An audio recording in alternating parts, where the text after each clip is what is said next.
NHL에서 모처럼 대형 트레이드가 일어났습니다. 시즌 초반 일정을 보내고 있는 가운데 오타와, 내슈빌, 콜로라도 간의 3자 트레이드가 이루어졌습니다.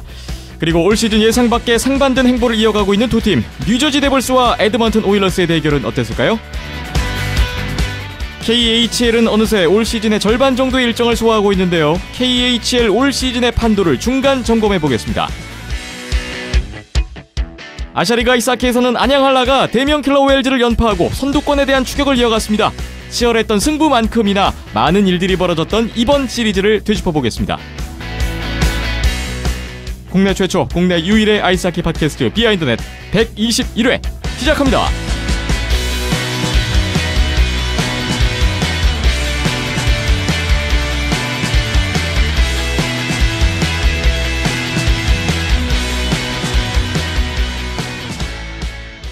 비하인드넷 121회 문을 열었습니다. 오늘은 11월 6일 월요일 오후에 녹음 진행하고 있습니다. 저는 김태범이고요. 박힘찬 PD, 이현섭 기자 또 나오셨습니다. 안녕하세요. 안녕하세요. 안녕하세요. 어제 저희가 인천에서 중계를 마치고 바로 다음날 월요일에 녹음이 진행되고 있습니다. 상당히 빡빡한 일정을 저희도 함께 소화하고 있네요. 오늘 여러분의 댓글 먼저 보고 시작을 하겠습니다. 페이스북 댓글 은상황님이 댓글 주셨네요. 5주년 축하 인사 주셨습니다. 고맙습니다. 궁금한 점이 있으신데 국군체육부대 상무 2018년 정기선발 공고에 아이스하키가 빠져 있습니다. 소문대로 상무 아이스하키부가 폐지되는 건가요? 구체적인 내용에 대해 확인해 주실 수 있는지요? 라고 질문 주셨네요. 공식적으로는 확인할 수 있는 루트가 없는 걸로 알고 있고요. 네. 뭐 소문대로 가는 것 같죠? 이렇게 가는 거면은. 다른 종목은 다 뽑는데 아이스하키만 안 뽑는다. 네, 점점 좀 이상한 줄고 공고네요. 있는 거라 한다면은 그렇죠. 한 번 뽑을 때 그리고 제대하는 선수들이 꽤 많은 걸로 알고 있는데 뽑는 사람이 없다라고 하면은 그만큼 또 팀 운영에도 문제가 있을 거고 차질이 빚어질 테니까 모르죠. 또 이렇게 하다가 올림픽 때 성적 어떻게 잘 나오고 이러면 또 분위기 다소 또 확대될 수도 있을 것 같고요. 일단은 뭐 그냥 뜬 소문만 잡은 채로 기다려야 되는 상황인 것 같습니다. 현재 돌아가는 상황을 봤을 때는 폐지 분위기도 느껴지는 상황인데 일단 뭐 정확한 소식은 알아보는 대로 저희도 한번 몇 해 전부터 계속 공공연하게 흘렀던 소문들은 올림픽용이다. 올림픽 전후로 해서 없어질 팀이다라고들이 소문이 돌고 있었는데 그게 이제 사실인지는 뭐 이렇게 뭐 궁금해하시는 분들이 한둘 더 늘어난다 보면은 뭐 협회가 됐든 상무가 됐든 공식적인 발표가 있겠죠. 네, 공식 발표를 기다려보겠습니다. 관심을 안 가져주면 쥐도새도 마르게 없어지는 거는 우리나라 현실상 어쩔 수 없을 것 같고요. 자꾸 물어봐 주세요. 관심을 가져주셨으면 좋겠습니다. 은상황님 댓글이었고요. 또 남은김님 댓글 있습니다. 역시 5주년 120회 축하드립니다 하셨습니다. 파이팅 해주셨네요. 고맙습니다. 토론토 LA전 다녀왔습니다 하셨는데 직관하고 오셨군요. LA 킹스 팬이신데 신나는 경기 편안히 즐기나 싶었는데 많은 일들이 있었어요. 가슴 졸리는 한판이었다고. 혹시 이현숙 기자님 이 경기 보셨나요? 아니요, 보진 않았는데 뒤에 이제 스코어 체크를 하면서 느낀 점이 있습니다. 그건 이제 말씀하고 제가 답변 드릴게요. 전체적인 소감을 주셨는데 토론토나 LA나 대권을 노리기엔 뭔가 좀 부족하지 않나 그런 느낌을 받으셨대요. 이 부분에 대해서 어떤 생각이 있으세요? 이현숙 기자님한테 질문을 주셨는데요. 대권을 노리긴 두 팀 어렵다라고 저도 생각을 하고 있는 부분이 뭐였냐면 사실 LA 같은 경우는 왜 그렇게 생각하냐면 그 다음 날이었나 있었던 내슈빌전을 보고 많이 좀 그런 느낌을 받았습니다. 내슈빌 같은 팀에게 약간 고전을 하면서 이제 플레이오프에 나가게 된다면 조금 좀 뭐랄까 그 흐름이 좀 틀어질 수 있는 가능성을 좀 보여줬던 경기라고 생각을 하기 때문에 그렇고 사실 토론토 전에서는 뭐 괜찮았어요. 근데 토론토를 보고 느낀 점은 이 팀도 좋을 때 좋은 흐름을 타는 건 있는데 그게 발동이 좀 늦게 걸리거나 이런 게 있습니다. 그래도 이게 좀 바꿔 말하면은 3피리어드 이 경기도 제가 알기로는 3골 넣은 걸로 기억을 하거든요. 그만큼 저력이 있다는 거예요. 그렇기 때문에 이런 부분을 좀 빠르게 잘 살리는 그림이 나오게 된다면 토론토가 좀 수월하게 경기를 잡는 게임도 나오지만 발동이 좀 늦게 걸린 경우에는 경기가 좀 어려워진 상황에서 좀 승부를 돌리기 어려운 상황에서 이렇게 좀 발동이 걸리는 이런 부분, 늦게 걸리는 부분 이런 부분은 뭐 사실 젊은 팀이기 때문에 어쩔 수 없는 부분도 있고요. 뭐 사실 토론토가 이 부분만 고치게 된다면은 저는 좀 더 강해질 수 있다고 봅니다. 네. 아이스하키에서 석점 차가 가장 불안한 스코어라고 그때 얘기하셨던 이현숙 기자님 멘트도 생각이 나셨나 봐요. 댓글 감사드립니다. 팟빵 댓글 보겠습니다. 댄디꾼님 오셨어요. 이번 주도 잘 들었습니다. 감사드립니다 하셨습니다.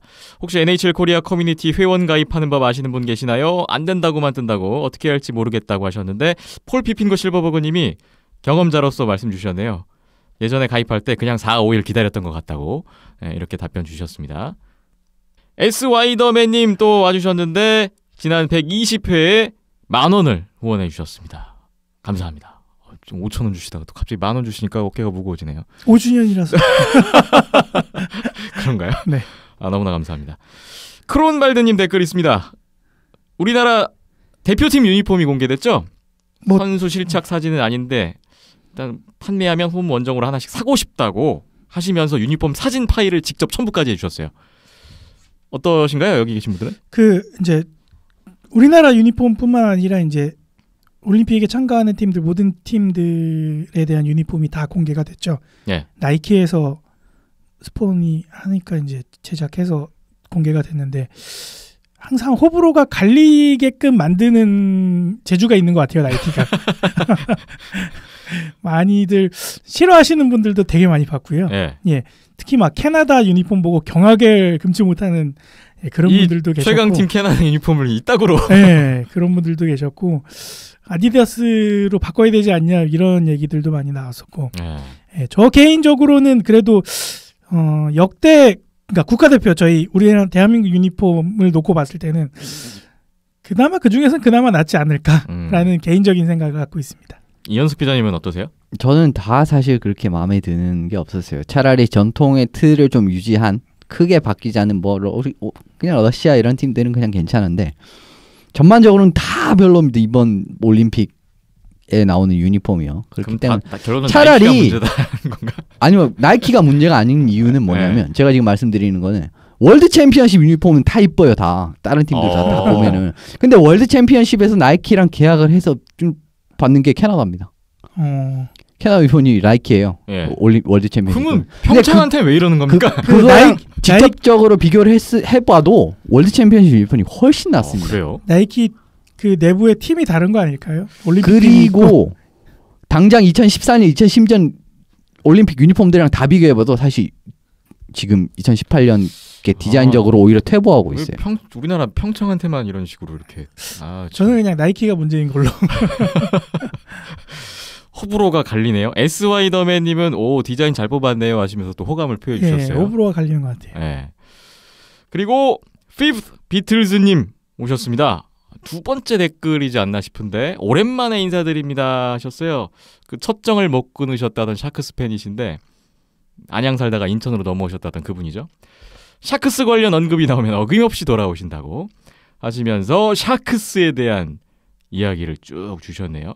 스탠더지의 샤크스 얘기 주셨는데 연습 기자님은 이 부분에 대한 어떤 생각이 있으신지 궁금한데요. 예, 말로 선수가 정말 뭐 다른 유니폼을 입고 SAP 센터에 들어올 줄 전 사실 뭐 그렇게 작년까지만 해도 상상을 못했어요. 사실 올해도 조금 낮아진 금액에 잔류를 하지 않을까라고 예상을 했는데 결론은 그렇지가 않았죠. 그렇기 때문에 어떻게 보면은 저도 뭐 샤크스를 그렇게 싫어하지는 않기 때문에 좀 뭐 NHL 팬들 전체들에게 좀 감동을 좀 줬던 장면인 것 같습니다. 말로 선수 얘기가 나왔는데 NHL의 현재 드래프트부터 데뷔 그리고 현재까지 계속 한 팀에만 있었던 선수들이 궁금하시대요. 예, 그분은 이제 다 말씀드리면 너무 많기 때문에 조금 최근에 은퇴한 선수들 위주로 말씀을 드리겠습니다.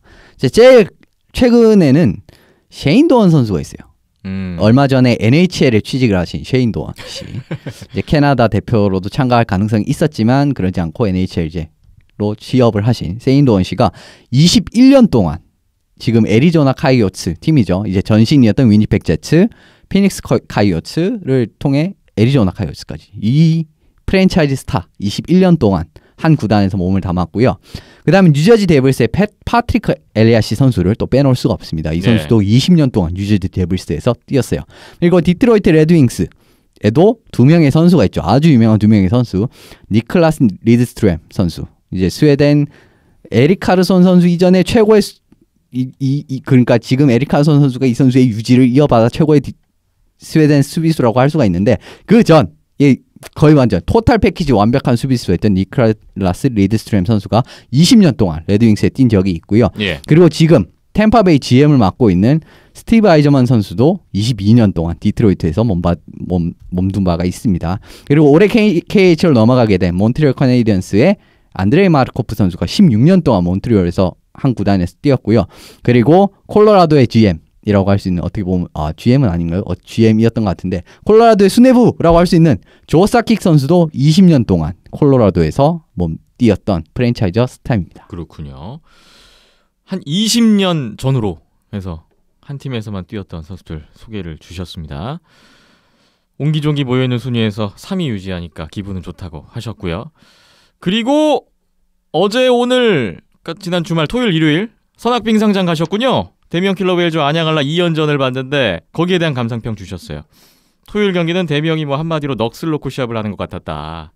예, 그런 감상평이셨고 일요일 경기는 57분 명승부를 펼치다가 그 뒤로는 그냥 국내 하키 경기는 보고 싶지 않다는 생각이 들 정도로 지브라들이 날뛰더군요 라는 감상평을 주셨어요. 엄청난 표현을 주셨네요. 대명 골리 뒤쪽에 앉아서 보셨대요. 근데 이따가 저희가 자세히 얘기는 나누겠지만 경기 막판에 여러 가지 일들이 있었잖아요. 근데 거기에 대해서 이게 도대체 어떻게 된 상황인지 이해가 안 되시니까 상황 설명이 전달이 안 되니까 답답하셨던 모양이에요. 그래서 혹시 그 두 개의 문제가 됐던 판정, 논란이 되고 있는 판정, 그 대해서 도대체 어떤 이유에서 그런 판정이 나왔는지 알려주시면 다음부터 아시아리그 볼 때 도움이 많이 되실 것 같다고 에휴 하시면서 늘 좋은 방송 감사드립니다 라고 댓글을 마무리해 주셨습니다. 그나마 천만다행인 거는 다음에 또 아시아리그를 볼 생각은 갖고 계셔가지고 네. 보통은 이러면은 학을 떼고 안 가시거든요. 근데 다행히 또 인천에 계시고 하니까 다음에 또 보실 수 있을 것 같아서 다행이라는 생각이 들고 지브라들이 날뛴다라는 표현은 정말 역대급 표현이지 않나. 저는 보면서 감탄을 금치 못하는. 실망이 이만저만이 아니셨던 모양입니다. 이제 들으시는 분들 중에 이제 지브라가 뭐냐라고 하시는 분들도 계실 것 같은데요. 그 심판 유니폼이 이제 줄무늬 유니폼이다 보니까 지브라라는 표현을 많이 쓰는데 멋진 표현이었습니다. 네. 대명 한라 경기에 관한 그 판정 여러 가지 내용은 이따가 아시아리그 코너에서 아시아리그 오늘 리뷰가 그 내용밖에 없어요. 네, 자세히 한번 이야기를 드리겠습니다. 네. 댓글 감사드리고요. 폴 피핀과 실버버그님 역시 댓글 주셨습니다. 수요일 아침 출근길에 듣다가 제 아이디 말씀하셔서 완전 깜놀했습니다. 소름 돋았지만 완전 감사합니다 하시면서 집에 잘 모셔두고 가보로 잘 간직하시겠다고. 조금 마음에 안 들어 하시는 것 같은데요. 다른 그 팟캐스트에서 수없이 응모하고 당첨도 안 되고 선정도 안 되고 그러셨대요. 네, 지난번에 저희가 그 상품 드렸잖아요. 선수 카드 드린다고. 다시 한번 감사드리면서 주소 남기겠다고 하셨어요.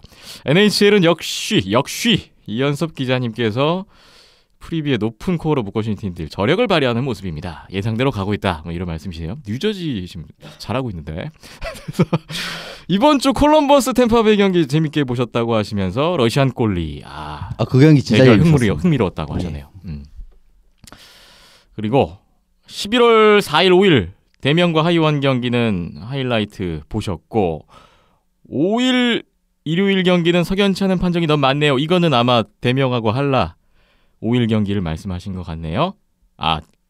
대명하고 한라 경기인데 대명 하이원 경기라고 약간 오타를 쓰신 것 같네요.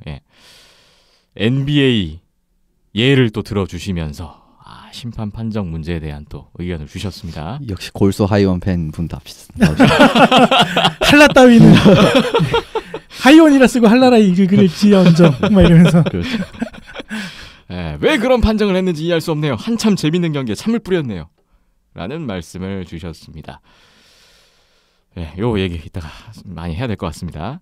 네이버 쪽 댓글이 또 있는데요. 시온초이님, 김칫국인 줄 알지만 미리 말씀드리면 저는 안양한라 관련 용품은 모두 다 갖고 있습니다. 내년 초에 NHL 우승팀 맞춰서 저지를 노리겠습니다. 크크크크크크. 이런 댓글 주셨어요. 평소에 또 긴 댓글 달아주시면 다른 선물들로 제가 또 이렇게 한라 관련 용품 다 갖고 계신다고 하면 또 굳이 또 한라용고 보내드릴 수도 있고. 왜 그러세요? 아니 그러니까 주변 분들한테 이제 선물하면서 네. 예, 또 이렇게 꼬셔오라고 예, 그렇게 할 수도 있는 거죠. 네. 쇼초이님 댓글 감사하고요. 몬트리올 알로에츠님 역시 또 댓글 주셨네요. 프라이스가 하반신 부상으로 엔트리에 빠졌습니다.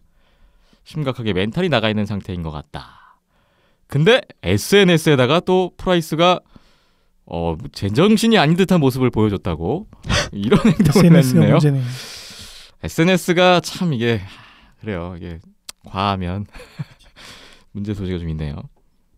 LA전 패배 후에 경기 중 떠나는 관중을 보며 무슨 생각이 들었냐는 질문에 그들은 자기 돈 내고 보러 왔으니 그런 결정을 내릴 수 있다라고 하더니만 큰 문제가 있는 듯 하네요 하셨어요. 이현숙 기자님께 질문을 주셨는데 댈러스, 템파베이, 베가스 세 팀 다른 팀과 다른 구단 형태인지 궁금하시대요. 팀 이름 옆에 팀이라고 붙는 세 팀입니다.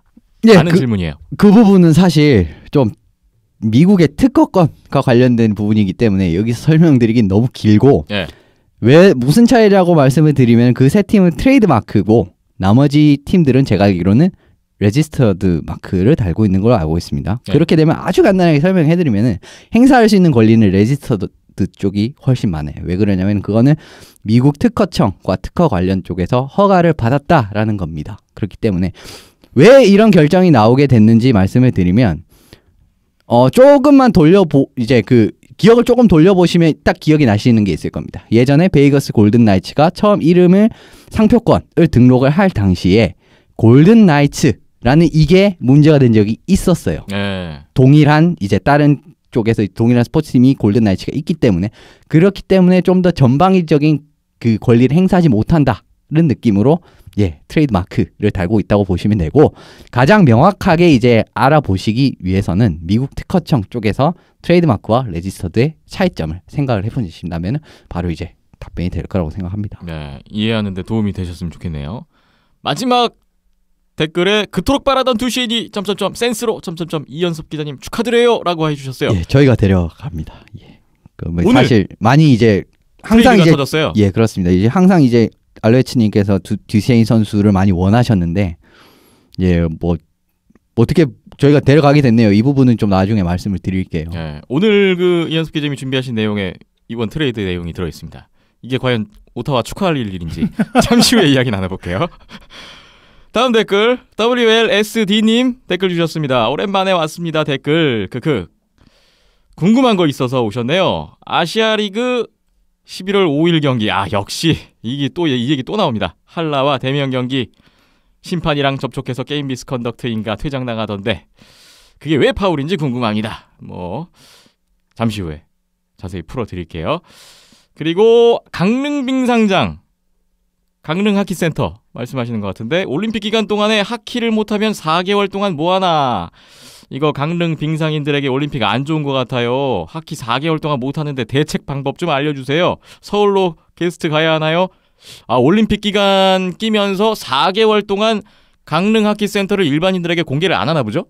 왠지 그런 분위기인데요. 지금 댓글 그런 분위기는? 느낌인 것 같습니다. 말씀이. 제가 봤을 때는 그 하키센터는 원래 그러니까 일반인들뿐만 아니라 국내 세 팀들한테도 공개가 안 되는 걸로 알고 있거든요. 훈련도 안 되고. 그래서 대표팀도 거기서도 훈련이 안 되는 걸로 알고 있어요. 예. 그럼 올림픽 평상시에는 뭐 하고 있는 거예요? 강릉 하키센터? 대충 그냥 녹여놓는다고 하더라고요. 올림픽을 위해서? 네. 그래서 저도 그게 좀 이해는 안 되는데 그래서 우리나라도 못 쓰는 거를 왜 지어놨나 이런 얘기도 했었는데 근데 이제 댓글상의 강릉 빙상장은 그 하키센터를 얘기하는 게 아니라 그 종합운동장 쪽에 있는 오래된 빙상장을 말씀하시는 거 그럴 수도 있겠네요. 아닐까라는 생각이 들고요. 왜냐면 거기서 동호회 팀들이 많이 운동을 하거든요. 그렇군요. 근데 거기 4개월 동안 왜 못하게 막아놨는지는 저도 모르겠네요. 난감하시겠네요. 그쪽 지역 사시는 분들은. 그러니까 종종 이제 광운대 링크나 목동 링크나 다른 링크장들도 리뉴얼이다 아니면 공사다 해서 문을 닫아놓는 경우가 있는데 이번에 안양 빙상장도 공사 때문에 몇 달 막아놓으면서 동호회 팀들이 갈 곳 잃고 막 게스트 나가고 이랬었거든요. 그 마음은 심정은 아픈 마음은 이해가 가나 이유가 뭔지는 저도 잘 모르겠습니다. 네. 광운대까지 오시기엔 너무 멀죠. KTX 뭐 12월에나 열린다는데 네. 사실 뭐 KTX 타는 것도 이게 비용도 그죠. 비용이고 장기도 시간도 있는데. 시간이고 예. 안타까운 내용이네요. 5주년 축하드립니다. 인사 주셨습니다. 감사합니다. 고맙습니다. 이현숙 기자님이 오일러스 이번에 잘할 거라고 그랬었는데 플레이오프나 나갈 수 있을까요? 순위가 낮은 것 같던데 크크 하셨어요. 오늘 오일러스 경기 리뷰 준비하셨죠? 다 제 탓입니다. 사실. 이게 다 제 탓이고 제가 덕이 부족해서 그런 거예요. 지금 완전히 엇나간 팀이 뉴저지, 그 다음 베이거스, 에드먼튼 이 정도죠 지금. 뭐 예. 템파베이나 뭐 이런 팀들로 위로를 드릴게요. 예, 그렇기 때문에 제 잘못 사실. 예. 그 다음에 뭐 콜로라도, 밴쿠버도 잘할 줄 몰랐어요. 예. 네. 이따가 오일러스 경기 리뷰 있는데 또 기대가 되네요. 궁금한 거 또 하나 있지용 하시면서 플러스 이게 뭐죠? W의 마이너스. 플러스 마이너스. 네. 예, 사실 이거 잊혀질만 하면 한 번씩 이제 말씀을 드린 것 같습니다. 네. 플러스 그렇죠. 마이너스 같은 경우에는 파워플레이 상황은 일단 제외가 되고, 그러니까 상대팀 입장에서 숏핸드 상황이 있죠. 이 선수가 올라왔을 때 득점을 하면 플러스가 이제 빙판에 있는 모든 선수들에게 이제 모든 우리 편 선수들에게 플러스 1이 되고 네. 상대편 실점을 당한 팀은 마이너스 1을 주어지게 됩니다. 그렇기 네. 때문에 간접적으로 이 선수가 올라왔을 때 얼마나 득점 실점 마진이 나나라고 보시면 좀 이해하기가 편할 것 같습니다. 예, 플러스가 많으면은 뭐 그만큼 그 라인에서 예, 득점 상황이 많다. 이 선수가 나왔을 때 우리가 골을 많이 넣었다. 네. 그렇죠. 마이너스가 많다는 거는 예. 이 선수 나왔을 때 실점이 많았다. 네, 이렇게 이해하시면 되겠죠. 이게 되게 오래된 기록 스탯인데 최근에는 이게 좀 더 세분화되는 내용들도 있고요. 예, 또 이게 보면은 잘 나가는 팀들, 순위가 높은 팀들은 거의 대부분의 선수들이 플러스 막 네, 잘 나가요. 예, 높은 숫자를 기록하고 있고 못 나가는 팀들은 마이너스 엄청 많거든요. 네. 예, 그래서 뭐 정확하게 이거를 잘한다 못한다로 구별하기에는 좀 어려운 스탯이긴 한데 NHL 쪽은 좀 여기에서 좀 더 세부적으로 보고 있는 스탯들이 있다라는 거까지 말씀드리면 될 것 같습니다. 네. 이해가 되셨으면 좋겠습니다. WLSD님의 댓글까지 오늘 봐야 될 댓글은 모두 살폈습니다. 댓글 달아주신 분들 모두 감사드리고요. 그럼 이제 이번 주에 상품 드릴 청취자분을 뽑아주셔야 되는데 네. 누구를 드리면 좋을까요? 그 팟빵에 댓글을 달아주시면서 예 오랜만에 오신 인천에 사시는 분 비틀즈 비틀즈님. 예 안양 살다가 인천으로 넘어오셨는데 안양할라랑 대명 킬러 웨일즈 경기 인천에서 보시다가 예, 많이 실망하신 분. 예, 그래서 이번에 많이 실망하셨으니까 다음에 또 인천 경기 오실 때는 예, 그 실망감을 좀 덜어드렸으면 좋겠어서 예. 예, 시즌권을 갖고 계시면은 이게 소용이 없을 수도 있는데 안 갖고 계시다면은 이 티켓으로 한 번 더 보러 오셨으면 인천 좋겠습니다. 홈 경기 대명 킬러 웨일즈 홈 경기 두 매를 티켓이요. 예, 보내드리면 좋을 것 같고요. 그 팟빵 같은 경우에는 저희가 연락할 수 있는 방법이 없다 보니까 예, 그 답글을 제가 남겨드릴 텐데요. 그쪽 메일로 예, 주소와 연락처를 같이 보내주시면은 제가 그쪽을 통해서 예, 티켓을 전달 드릴 수 있도록 하겠습니다. 네. 아 경기 보고 열 받으셨는데 또 보고 열 받아라 약간 이런 의미는 아니죠? 만약에 그런 상황이 또 되면은 AS 해드려야죠. 어떻게 다른 또 뭐 이렇게 네. 네. 어쨌든 아시아 리그에 많은 관심을 가져주시는 소중한 팬분이시니까 예.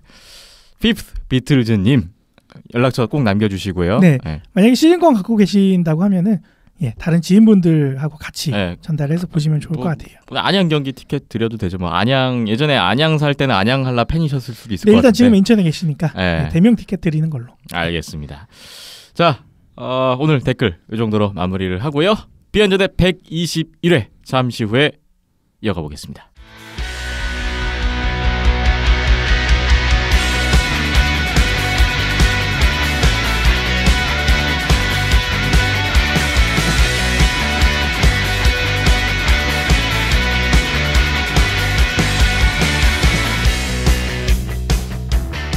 비하인드넷 121회 본격적으로 출발해 보겠습니다. 먼저 이현섭 기자와 함께 NHL을 비롯한 다양한 소식들 살펴볼 텐데요. 일단 오늘 첫 번째 소식, 저희 오늘 바로 녹음일에 대형 뉴스가 하나 터졌네요. NHL 트레이드 소식입니다. 예, 오늘 아침에 나온 소식에 의하면은 오타와, 내슈빌, 콜로라도가 3자간 트레이드를 통해서 각각의 선수를 교환하는 이제 트레이드가 있었습니다. 예. 오타의 경우에는 이제 매트 듀쉐인 선수를 받게 되고요. 내슈빌 같은 경우에는 카일 튜리스 선수, 이제 오타와에서 뛰던 센터를 받게 됩니다. 그리고 받자마자 바로 6년 재계약에 합의를 했어요. 그래서 아주 장기적으로 잡는 데 성공을 했고요. 예. 콜로라도 같은 경우에는 샘 지라드, 블라디슬라프 카메네프, 이 두 선수는 이제 내슈빌에서 넘어가게 된 선수들입니다. 예. 과 함께 내슈빌의 2018년 2라운드 픽을 받게 되고요. 그다음에 또 다시 이제 오타와에서는요.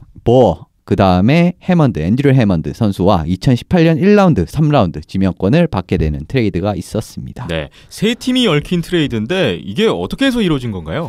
예, 어떻게 보면은 이제 이게 예전부터 지난 금요일 날 여러 가지 보도가 있었습니다. 그게 이 세 팀이 트레이드를 추진을 하고 있다는 이야기가 계속 나오긴 했었는데, 콜로라도가 이제 내슈빌에게 마티아스 에콜룸 선수를 달라고 요구를 했대요. 그렇기 때문에 이야기가 없던 이야기가 됐고요.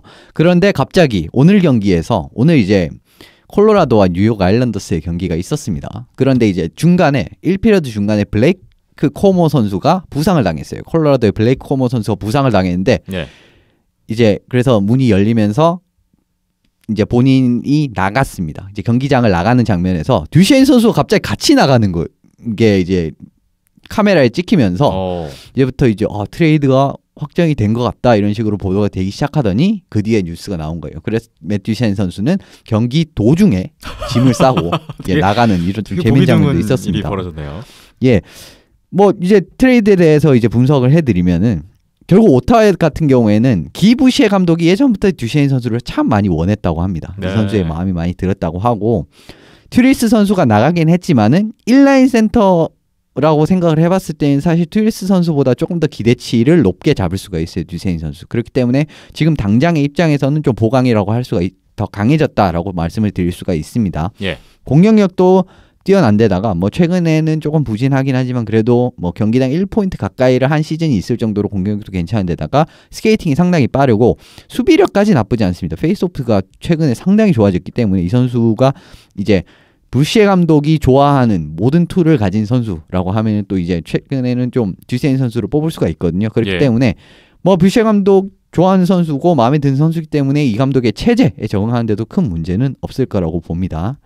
그리고 이제 내슈빌을 말씀을 드리면은, 지금 내슈빌 센터진은 나쁘지가 않아요. 이번에 보니노 선수를 영입하면서 더 좋아졌는데 한층 더 강해진 데 성공을 했습니다. 물론 뭐 샘 지라드 선수 수비에서 상당히 좋은 모습을 보여줬고요. 이 선수도 조금만 있으면 NHL에 완벽하게 이제 출장을 하는, 지금 같은 경우는 이제 앨리스 선수의 부상으로 올라와 있지만 나중에는 이제 더 들어갈 수 있는, 이제 1, 2년만 있으면 당장 이제 NHL 진짜 레귤러가 될 수 있을 만한 선수고요.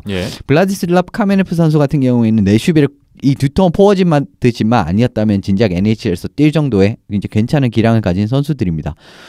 뭐 이 선수를 내준다는 건 좀 아쉬워요. 그래도 2라인 센터로서의 카일 튜리스를 이야기하면 거의 진짜 어떻게 보면 최적의 선수라고도 볼 수 있을 정도로 하키 센스가 상당히 뛰어나고 공격, 수비 부분에서도 나쁘지 않은 선수이기 때문에 조한슨, 튜리스, 보니노 이렇게 1, 2, 3라인 센터를 사실 이제 센트럴 디비전에서도 맡기는 상당히 버거워 보입니다. 그만큼 좋은 영입이라고 할 수가 있어요. 그리고 튜리스 선수가 승부처에 상당히 강한 선수입니다. 플레이오프 연장전에서 결승골을 넣은 경우도 이제 오타와에서 한두 번 정도가 아니고 여러 번 있었고요. 그런 걸 생각을 해본다면은, 이제 승부처에서 아쉽게 무너졌었던 작년 플레이오프 결승전을 생각을 해본다면은 뭐 아주 괜찮은 영입이라고 생각을 할 수가 있습니다. 한 선수씩 얻은 오타와와 내슈빌 양쪽 모두 괜찮은 결과인 것 같은데, 그렇다면 콜로라도는 어떨까요? 콜로라도는 조금 더 미래를 본다면은 이들보다 훨씬 더 많은 이득을 챙긴, 어떻게 보면 오랜만에 콜로라도 수뇌부진이 굉장히 이제 똑똑한 움직임을 했다라고도 볼 수가 있습니다.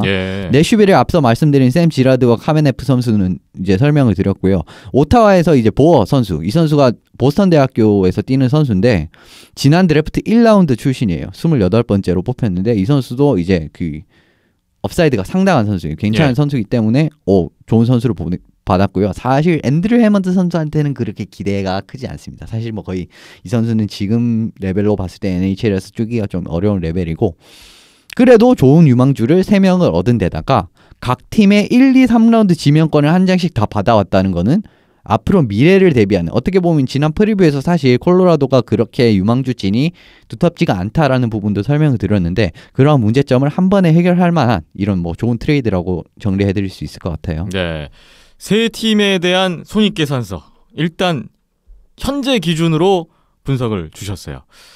결과는 어떻게 될지는 좀 두고 봐야 될 텐데 일단 오타와 세너터스의 팬 입장에서 오타와가 지금 듀세인 선수 받았거든요. 네. 요거는 어떻게 보세요? 저는 좋죠.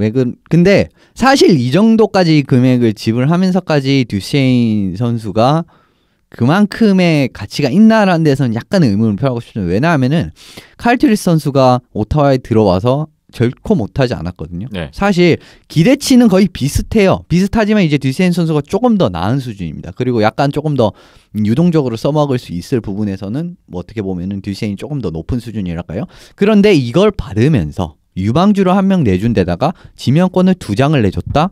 1라운드 지명권까지 내줬네요. 1라운드, 3라운드니까 네. 2장을 내줬다라는 것은 적은 지출은 결코 아니거든요. 그만큼 오타와 수뇌부나, 그러니까 수뇌부와 지도부가 상당히 이제 감독진이나 이런 부분이 상당히 이 선수를 원했다라고 할 수가 있어요. 그러니까 출혈이 좀 있었다는 겁니다. 그렇기 때문에 이번 시즌에 상당한 성공이라는 성적표로 보답하지 않는다면은 어떻게 보면 조금 비난을 받을 만한도 한 트레이드긴 하지만 결과적으로 사실 나쁠 거는 없다고 봐요. 네. 네, 그런데 제 개인적인 입장에서는 그렇게 큰 업그레이드인가 싶긴 합니다. 예.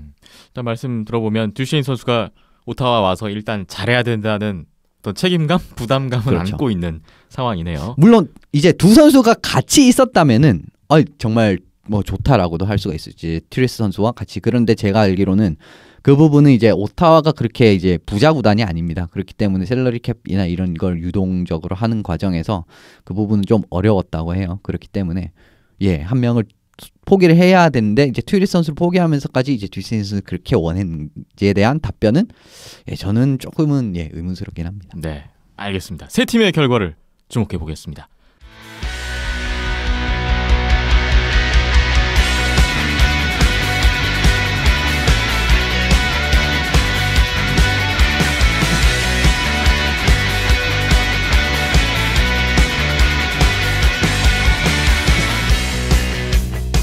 NHL 트레이드 소식에 이어서 오늘 KHL 소식을 또 가지고 오셨는데요.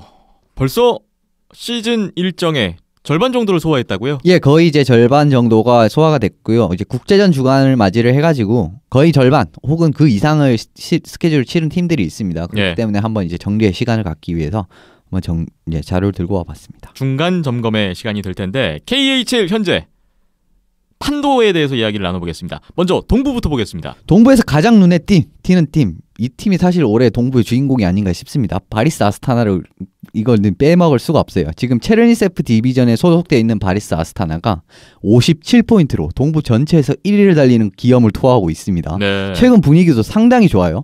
이 팀이 최근 6경기에서 잡은 팀이 어디냐? 요케리트를 상대로 2승을 거둔 데 이어서 체스카 모스크바에까지 어저께 승리를 거뒀습니다. 네. 그만큼 지금 대단한 모습을 보이고 있고, 그 바리스의 뒤에는 지난 2년간 디비전 1위를 차지했던 아방가르드 옴스크가 53포인트를 따르고 있고요. 쿤룬 레드스타스 역시 지금 41포인트로 4위 자리를 고수하고 있는데, 근데 그 뒤는 지금 11위와 아무르 각각 39포인트, 37포인트로 정말 간발의 차이로 4위 자리를 유지하고 있어요. 지금 쿨룬이 2년 연속 지금 기세를 살려서 플레이오프 진출할 수 있을지는 조금 더 두고 봐야 될 것 같고요. 동부의 또 다른 디비전이 할라모프 디비전에 대해서 설명을 해드리면, 시즌 초반에 1위를 달렸던 아크바르스 카잔이 56포인트로 여전히 1위를 달리고 있는 그림입니다. 넵테 히미크가 52포인트로 2위를 따르고 있는데, 지금 넵테 히미크보다 아크바르스 카잔이 2경기를 덜 치른 상황입니다. 그렇기 때문에 아크바르스가 조금 더 유리하다고 볼 수가 있어요. 3위에서 5위까지는 압토모빌리스트크, 메탈루르크, 그리고 트락토르가 각각 48, 44, 42포인트로 아주 각축전을 벌이고 있는 양상입니다.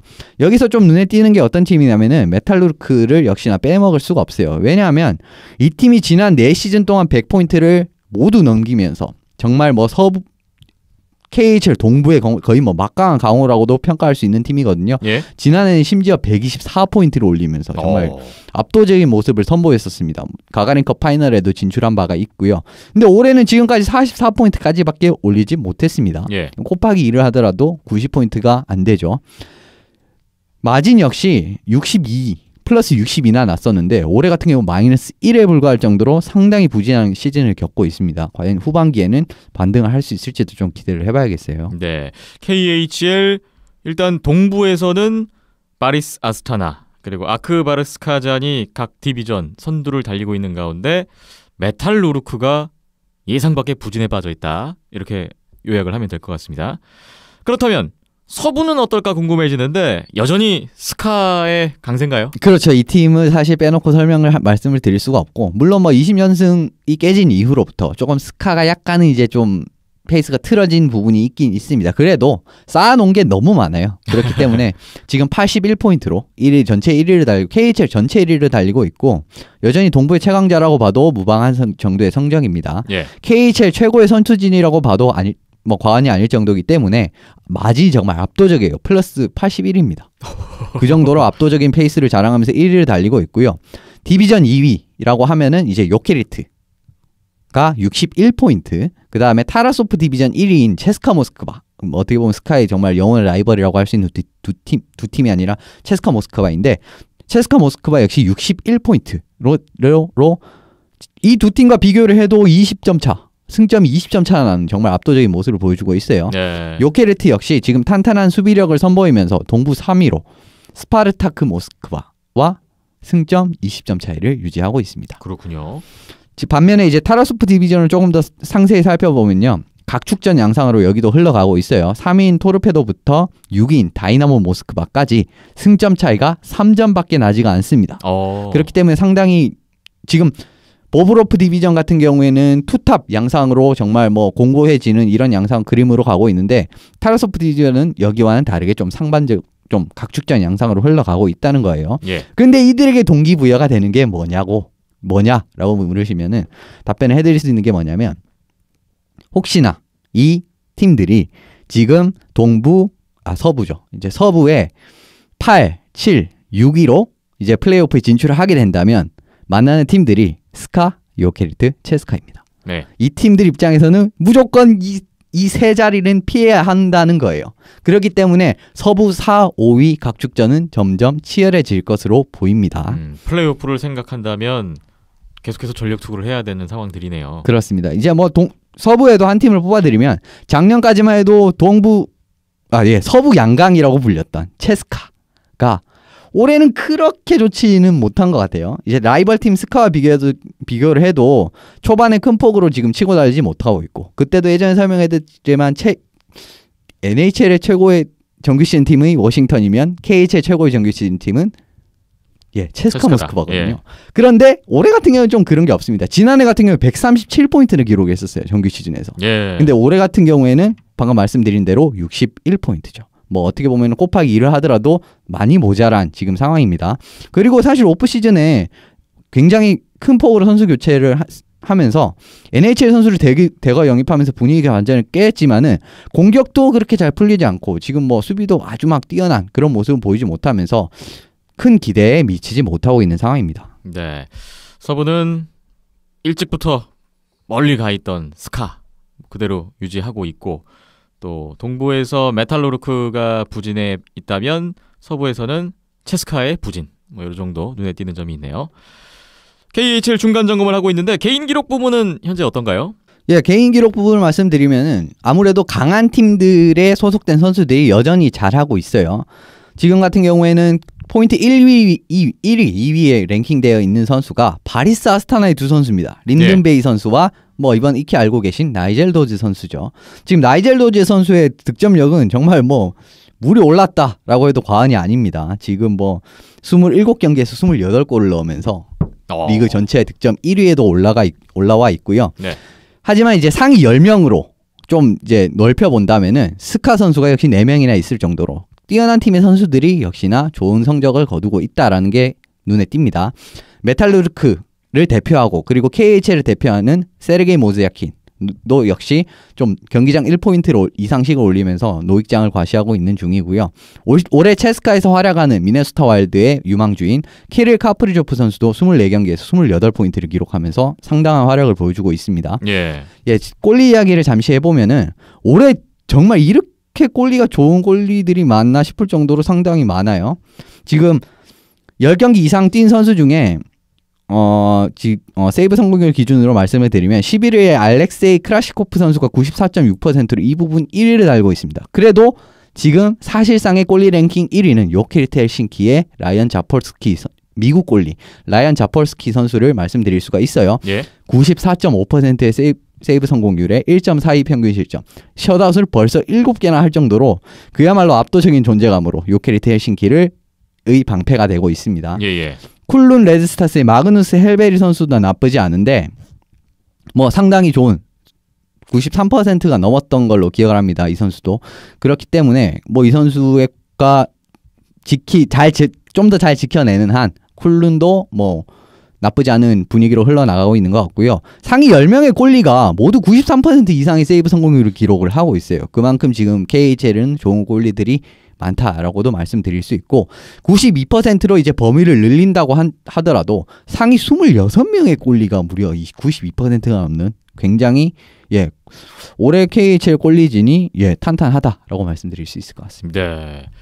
KHL 시즌 중간 반환점을 돌고 있는데 오늘 중간 점검을 해봤습니다. NHL과 KHL 한 가지 소식 전해드렸고요. 잠시 후에 NHL 경기 리뷰 들어가 보겠습니다.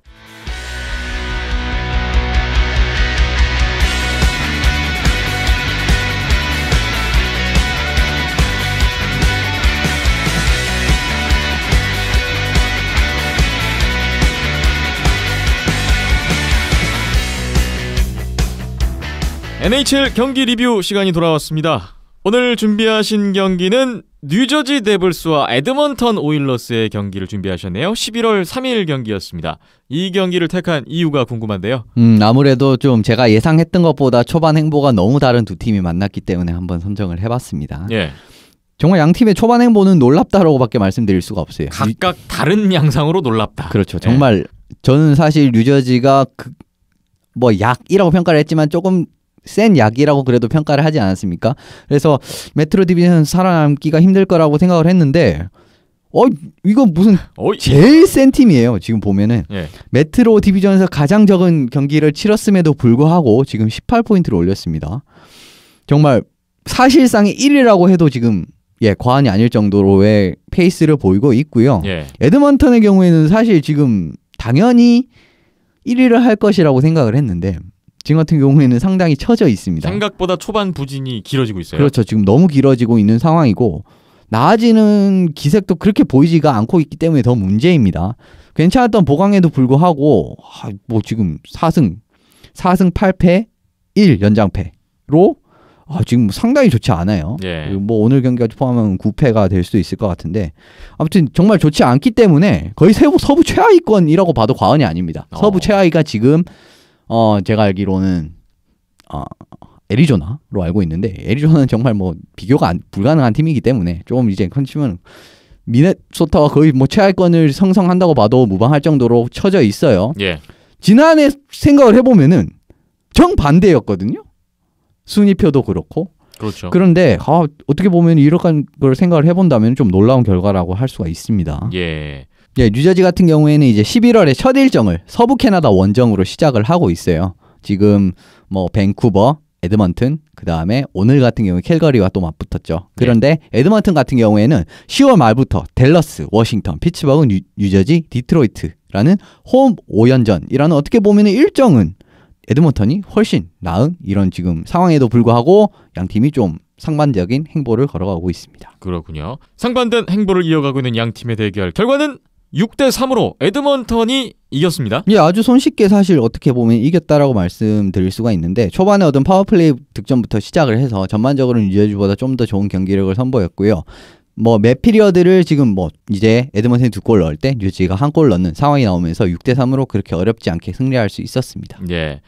에드먼턴의 승리로 끝났던 경기, 이제 양 팀의 한 가지씩 포인트를 짚어주실 텐데 먼저 승리팀 에드먼턴부터 보겠습니다. 네, 에드먼턴 같은 경우에는 처음 좀 눈에 많이 띄었던 게 네트 뒤에서 이제 플레이를 만들어 나가는 이런 플레이를 많이 했다는 것이 좀 눈에 띄었어요. 그리고 좀 시로도 많이 받고, 기본적으로 초반부터 퍽을 깊게 밀어 넣은 이후에 그 퍽을 다시 따내서 공격을 전개를 해나가는, 그리고 뭐 패스를 한다고 해도 골라인 부근에서 패스를 이제 넣어주는 그런 부분에서 약간은 이제 네트 뒤에서 부분에서 많이 이루어지는 공격을 전개를 해나갔습니다. 예. 근데 이게 경기 시작부터 좀 뉴저지가 이걸 막는데 많이 좀 고전을 하더라고요. 제대로 된 해답을 얻어내지 못하면서 파워플레이 골은 뭐 그렇다 치더라도 두 번째 골은 완벽하게 이런 플레이에서 나온 골이라고 할 수가 있거든요. 그렇기 때문에 뭐 이런 초반부터 생각을 했었던 에드먼턴의 게임 플랜이 그대로 먹혀드는, 초반부터 잘 먹혀들었기 때문에 경기의 주도권을 좀 쉽게 잡은 이런 부분이 어떻게 보면 에드먼턴이 오늘 이 경기를 잡아낼 수 있었던 한 가지 이유가 아닌가 싶습니다. 효과적인 네트 뒤에서의 플레이로 상대를 어렵게 만들었던 에드먼턴이었네요. 그렇다면 뉴저지 쪽은 어땠나요? 뉴저지는 사실 아주 나쁜 경기는 아니었습니다. 그런데 딱 하나 눈에 띈 것이 역습 전개 스피드가 빨라도 이렇게 빠를 수가 있나라는 게 정말 이 경기를 보고 느꼈던 점이었어요. 예. 뉴저지 같은 경우는 사실 경기 내내 역습 하나는 정말 날카로웠습니다. 뭐 에드먼턴은 골문도 뭐 여러 차례 위협을 했는데 캠 텔버 선수가 잘 막아냈었죠. 근데 뭐 가령 뭐 뉴저지 지역, 자신의 지역에서 페이스오프 이후에 그대로 스피드를 살려서 역습을 들어가는데 공격을 전개하는데 거의 7초가 걸리지 않습니다. 뭐 거의 농구로 따지면 런앤건 수준으로 그냥 달려버려요. 예. 그렇기 때문에 이런 부분이 지금 스피드를 중시하는 최근의 하키 트렌드에 정말 딱 맞는 선수들의 움직임과 전술이라고 저는 생각을 하고, 왜 이 팀이 지금 메트로 디비전 상위권에 위치할 수 있는가는 이런 부분에서 알 수가 있었습니다. 예. 제일 뛰어난 골이 1피리어드에 만회 골로 나왔던 테일러 홀 선수의 골을 이제 설명을 드릴 수가 있어요. 마일스 우드 선수가 이제 루즈퍽을 잡은 상황에서 그대로 에드먼턴 진영으로 질주를 했고요.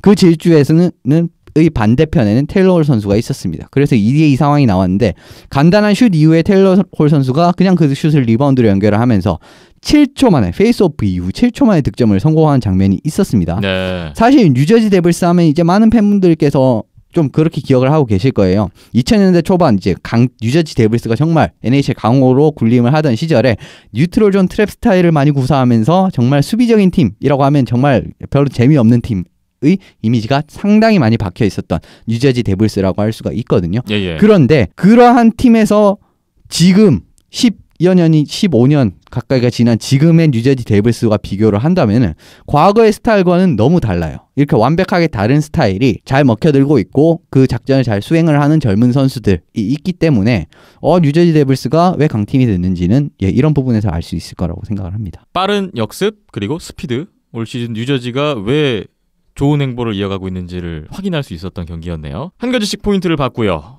이런 가운데 이현석 기자님이 에드먼턴과 뉴저지 양팀 모두에게 좀 아쉬웠던 점이 있었다고요? 사실 조금 이 경기를 좀 선정한 거를 경기를 보고 난 다음에 약간 좀 후회를 했습니다. 왜냐하면 경기력이 좀 깔끔하다라고 보기엔 좀 힘든 경기였어요. 전반적으로 봤을 때는. 예. 그러니까 자잘한 실수 같은 것도 많았고 그 실수를 말미암아서 득점이 나오는 그런 게 어떻게 보면은 이런 부분에서 실점은 절대 나와서는 안 되지만 좀 그런 부분에서 깔끔한 플레이를 하지 못해서 실점을 하는 이런 부분이 사실 좀 많이 나왔고 전반적으로 그렇게 깔끔하다라고 보기에는 힘든 경기였습니다. 그리고 득점도 사실 막 그렇게 깔끔하게 완벽하게 막 만들고 이런 득점은 그렇게 많이 없었어요. 특히 에드먼턴 쪽에서 그런 부분이 많았는데 이제 세 번째 골, 네 번째 골 같은 부분이 세 번째 골이야 뭐 슬랩샷을 잘 쳤다고 치더라도 사실 슈나이더 선수가 그건 좀 막았어야 됐거든요. 네 번째 골 같은 경우에는 이제 더블 디플렉션이 나오면서 들어가는 이런 또 좀 어떻게 보면 운이 좋은 장면이 나오면서 조금 보면은 경기력 자체가 그렇게 아주 깔끔하다, 높다라고 보기엔 그렇게 좀 힘든 경기이긴 했었습니다. 그렇군요. 경기 MVP를 뽑기에 앞서서 이 경기의 승부처 가장 중요한 상황이 있었다면 어떤 장면이었을까요? 오스카르 클래프봄 선수의 세 번째 골 장면을 저는 꼽고 싶어요. 이제 뉴저지 데블스가 2대1 상황에서 올해 엄청난 좀 활약을 하고 있는 예스페르 브라트 선수가 있는데 이 선수가 돌면서 쳤는데 그게 스크린에 딱 걸리면서 이게 들어가면 안 되는 건데 들어간 이렇게 장면이 2대2를 동점 만든 이런 장면이 있었습니다. 그런데 그 직후에 바로 이제 역습 상황에서 오스카르 클레프범 선수가 중거리 슬랩샷을 쳤는데 사실 이거는 스크린도 없었고 슈나이더 선수가 충분히 막을 법한 슛이었어요. 그런데 이게 들어가면서 3대2가 됐고 그 조금 더 지나서 가운데로 그냥 패스를 넘겨줬는데 그게 2번 방향이 바뀌면서 들어가서 4대2가 됐던 게 되어서 좀 이제 경기에서 여유를 잡았던 것이 결국 에드먼턴이 승리를 했던 가장 큰 어떻게 보면 승부처라고 할 수 있을 것 같습니다. 동점 허용 직후에 다시 리드를 잡는 오스카르 클레프범 선수의 골 중요한 승부처로 뽑아주셨는데 그렇다면 이 경기의 MVP가 오스카르 클레프범인가요? 아니요. 왠지 아닐 것 같았어요. 아닙니다. 클레프범 선수는 생각보다 많은 실수를 또 저지르면서 약간은 조금 어떻게 보면 골에는 그렇게 좀 골을 넣긴 했지만 그렇게까지 눈에 띄지 않았어요. 네. 제가 뽑고 싶은 선수는 아담 라르손 선수입니다. 아담 라르손. 이 선수가 하면 딱 생각이 나실 게 있어요. 이 두 팀 간의 이전의 좀 연관이 된 선수죠. 예전에 뉴저지와 에드먼튼의 트레이드가 있었습니다. 그 중에 핵심으로 나갔던 선수가 뉴저지에서 핵심으로 나갔던 선수가 아담 라르손 선수였고요. 에드먼튼에서 핵심적으로 나갔던 선수가 테일러 홀 선수였습니다. 아하. 어떻게 보면 이 두 교환된 선수들의 대결이라고도 할 수가 있었는데 이 경기에서 정말 확실한 존재감을 보여주면서 어떻게 보면 좀 뉴저지 나 판 거 좀 아쉽지? 이런 느낌이었어요. 팀 내에서 가장 많은 아이스 타임을 소화함은 물론이고 두 번째 골의 어시스트까지 기록을 했는데 수비적인 스탯에서 이보다 더 좋은 스탯이 나올 수 있는가 싶을 정도로 히트를 13번이나 했고 그러니까 바디 체킹이라고 보시면 됩니다. 게다가 샷블락까지 6번이나 하면서 이 부분에서도 확실한 존재감을 보여줬기 때문에 그야말로 수비 기록에서 이보다 더 좋은 기록을 남길 수가 있나? 라고 생각할 정도로 환상적인 기록을 남기면서 사실상 팀 수비진을 견인을 했습니다. 아담 라르손, 에드먼턴 승리의 주역으로 꼽아봤습니다. 뉴저지와 에드먼턴의 대결 오늘 리뷰를 해봤는데요. 이 정도로 하고 이제 이번 주에 예정돼 있는 경기들을 봐야 될 것 같습니다. 주목되는 매치업들 뽑아주셨는데 점점 경기 수가 많아지는 것 같아요. 이렇게 봐야 될 경기가 이렇게 많아지나요? 사실 이번 주만큼 이렇게 많은 적은 좀 드물 정도로 상당히 이번 주에 재밌는 매치업이 많습니다. 일단 기본적으로 지금 베이거스 골든 나이츠, 캐나다 동부 원정을 떠나 있는데 오타와를 상대로 지난 경기 5대4로 승리를 거뒀어요. 이제 화요일 날 토론토, 수요일 몬트리올 이렇게 또 캐나다 동부팀을 상대하게 됩니다. 이제 이 두 팀을 상대로도 어떤 모습을 보여줄지 좀 기대를 하시면 좋을 것 같고 템파베이 라이트닝 지금 NHL 지금까지의 사실상 주인공이라고 봐도 될 정도로 예상대로 강한 모습을 보여주고 있죠. 정말 최강팀이라고 봐도 무방할 정도로 이 팀이 캘리포니아 원정을 떠납니다. 지옥의 캘리포니아 원정이 예정돼 있고요. 목요일 세너제이를 시작으로 금요일 LA, 세너제이 LA 백투백 게임입니다. 그리고 그 다음 주 월요일 날, 그러니까 현지 시간으로 일요일인데 한국 시간 월요일에 애나하임 덕스와의 경기가 예정돼 있습니다. 그리고 이제 수요일 대진 또 말씀드리면 내슈빌과 콜럼버스 어떻게 보면 또 동서부를 대표하는 강호들이 붙는데 이 두 팀은 또 라이언 조한슨과 세스 존슨 선수의 트레이드로 또 스토리 라인이 하나 있는 바 있죠. 그 다음에 또 수요일 캐나다 서부 라이벌인 밴쿠버와 캘거리 이 두 팀이 지금 사실 초반에 나쁘지가 않거든요. 좀 기세를 잡아야 됩니다. 이 경기가 또 예정이 되어 있고요. 캘리포니아도 정말 이번 주에 박터지는 매치업이 많습니다. 그 서전으로 LA와 애나하임의 경기가 수요일 날 펼쳐지게 됩니다. 그리고 조금 지난 토요일에는 콜로라도와 오타와가 오늘 트레이드가 있었던 콜로라도와 오타와가 그런데 이게 글로벌 시리즈라고 이 경기는 스웨덴의 스톡홀름에서 개최가 됩니다. 왜냐하면 이 두 팀의 주장들이 스웨덴 선수거든요. 가브리엘 란데스코그 선수와 에리크 카르손 선수가 있는 이제 이 두 팀이 어떻게 보면 또 재밌는 이제 또 스토리 라인이 하나 또 완성이 됐어요. 트레이드 때문에. 그렇기 때문에 이것도 전력을 좀 보실 수 있을 것 같고요. 토요일은 2013년 플레이오프 하면 또 이제 토론토 팬분들이 정말 가슴이 찢어지는 보스턴과 토론토의 대결이 예정이 되어 있습니다. 그리고 여기서 끝이냐? 아니에요. 토요일 날은 피츠버그와 워싱턴 전통의 라이벌 크로스비와 오베치킨의 대결이 예정이 되어 있고요. 일요일 보스턴과 토론토가 백투백으로 홈 경기를 갖습니다. 그러니까 토요일 날은 토론토 홈 경기, 그 다음은 일요일 날은 보스턴 홈 경기가 예정이 되어 있고 일요일 또 다른 매치는 스탠리컵 파이널 리매치가 예정이 되어 있어요. 어떻게 보면 피츠버그 입장에서는 워싱턴 내슈빌이라는 쉽지 않은 일정을 주말에 소화하게 됩니다. 또 이제 재밌게 갈 것 같고 캘리포니아 월요일 같은 경우에는 캘리포니아 대전의 끝 샌노제이와 LA의 경기로 이번 주는 정말 뭐 매치업이 손에 정말 셀 수 없을 정도로 많기 때문에 NHL 팬분들 입장에서는 정말 재밌는 경기를 많이 보실 수 있을 것 같습니다. 주목되는 경기가 참 많은데 다 스토리를 한 가지씩 이상 갖고 있기 때문에 야 이거 다 챙겨보면 바쁠 것 같습니다. 예, 제가 웬만하면은 좀 줄여가지고 뭐 매치업 같은 것도 소개를 해드리는데 네. 이번 주는 그럴 수가 없을 정도로 네. 너무 저희 재밌는 경기가 비하인드넷 많았어요. 청취자분들 팬들도 이렇게 다양한 팀으로 갈려 있으니까 그렇습니다. 네. 알아서들 잘 주목하실 것 같아요. 네. 오늘 이현섭 기자와 NHL, KHL 소식 함께 다뤄봤습니다. 비하인드넷 121회 함께하고 계신데요. 잠시 쉬었다가 가죠.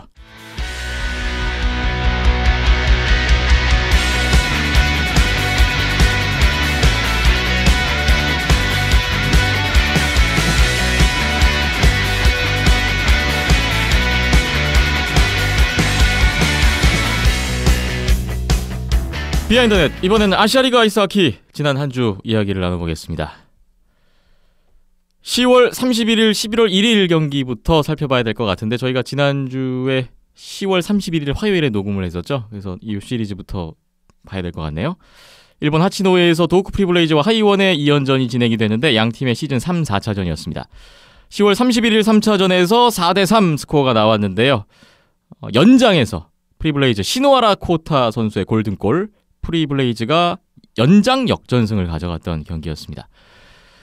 프리블레이즈 이토 유토 선수 4경기 만에 나와서 22세이브 3실점 했는데 흥미로운 거는 이날 도움을 2개를 기록했어요. 골리가 도움 2개를 기록한 게 흔치 않은 일인 것 같아서 눈에 띄었네요. 하이원 제이슨 바카슈아 선수가 2피리어드까지 19세이브 1실점을 기록했는데요. 3피리어드부터 박성재 선수로 교체가 됐습니다. 근데 바카슈아 선수가 이날 경기 도중에 교체가 됐는데 다음날 경기에서는 아예 라인업 제외됐거든요. 부상이 아닌가라는 좀 생각을 해보게 되네요. 바카슈아 선수가 부상이라면 하이원에게 정말 큰 악재인데 하이원으로서는 좀 걱정이 되는 상황입니다. 하이원, 스위프트, 테스트위드, 권태한, 김혁 선수 각각 2포인트씩, 트로이 마일럼 선수도 한 골 넣었네요. 3골 모두 1라인에서만 만들었는데 아쉽게 패배로 끝났습니다. 11월 1일 시즌 4차전에서도 역시 3대2 한 골차 승부가 나왔어요. 하이원이 맹추격을 했는데 프리블레이즈가 이틀 연속으로 한 골차 정규시간 승리를 거뒀습니다. 프리블레이즈가 벌써 20경기 만에 11번째 정규승, 올 시즌 리그에서 가장 많은 정규승을 기록했고요. 시노하라 코트가 또 골을 넣었어요. 시즌 9호 골 랭킹 공동 2위까지 올라섰습니다. 최근 좋네요. 최근 8경기에서만 7골, 데뷔 13년 만에 지금 시노하라 코타 선수는 최고의 득점 행진을 보이고 있습니다. 그리고 프리블레이즈의 하시모토 미치오 골리가 올 시즌 처음으로 등장했습니다. 23세이브 2실점, 하이원전 승리를 챙겼고요. 박성재 선수가 하이원은 나왔는데 시즌 5번째 출장, 33세이브 3실점, 패배를 기록했습니다. 하이원의 김혁 선수가 그래도 하이원에서는 올 시즌 참 좋네요. 시노하라 코타와 좀 비교되는 그런 선수라고 할 수 있겠는데 벌써 8호 골. 지난 시즌에 42경기에 8골 넣었는데 똑같습니다. 데뷔 8년 만에 역시 김혁 선수도 최고의 득점 페이스를 보이고 있다. 요거 이현숙 기자님한테 위로를 드려야 될 것 같네요. 올 시즌 키플레이어 김혁 선수 꼽으셨잖아요. 예. 기대감대로 잘하고 있습니다. 올 시즌 현재 아시아리그 수비수 중에서 가장 많은 골, 가장 많은 포인트를 기록하고 있는 선수가 바로 하이원의 김혁 선수입니다. 이번 2연전에서 프리블레이즈가 승점 5점을 챙겼고 위닝 시리즈를 했고요. 양팀의 정규리그 끝났는데 2승 1연장승 1패, 승점 8점으로 프리블레이즈 우세로 마무리됐습니다. 하이원이 갈 길이 바쁜데 이번 일본 원정 4연전에서 승점 3점에 그쳤습니다. 4연승하고 3연패. 플레이오프 진출까지 길이 점점 더 멀어지고 있네요.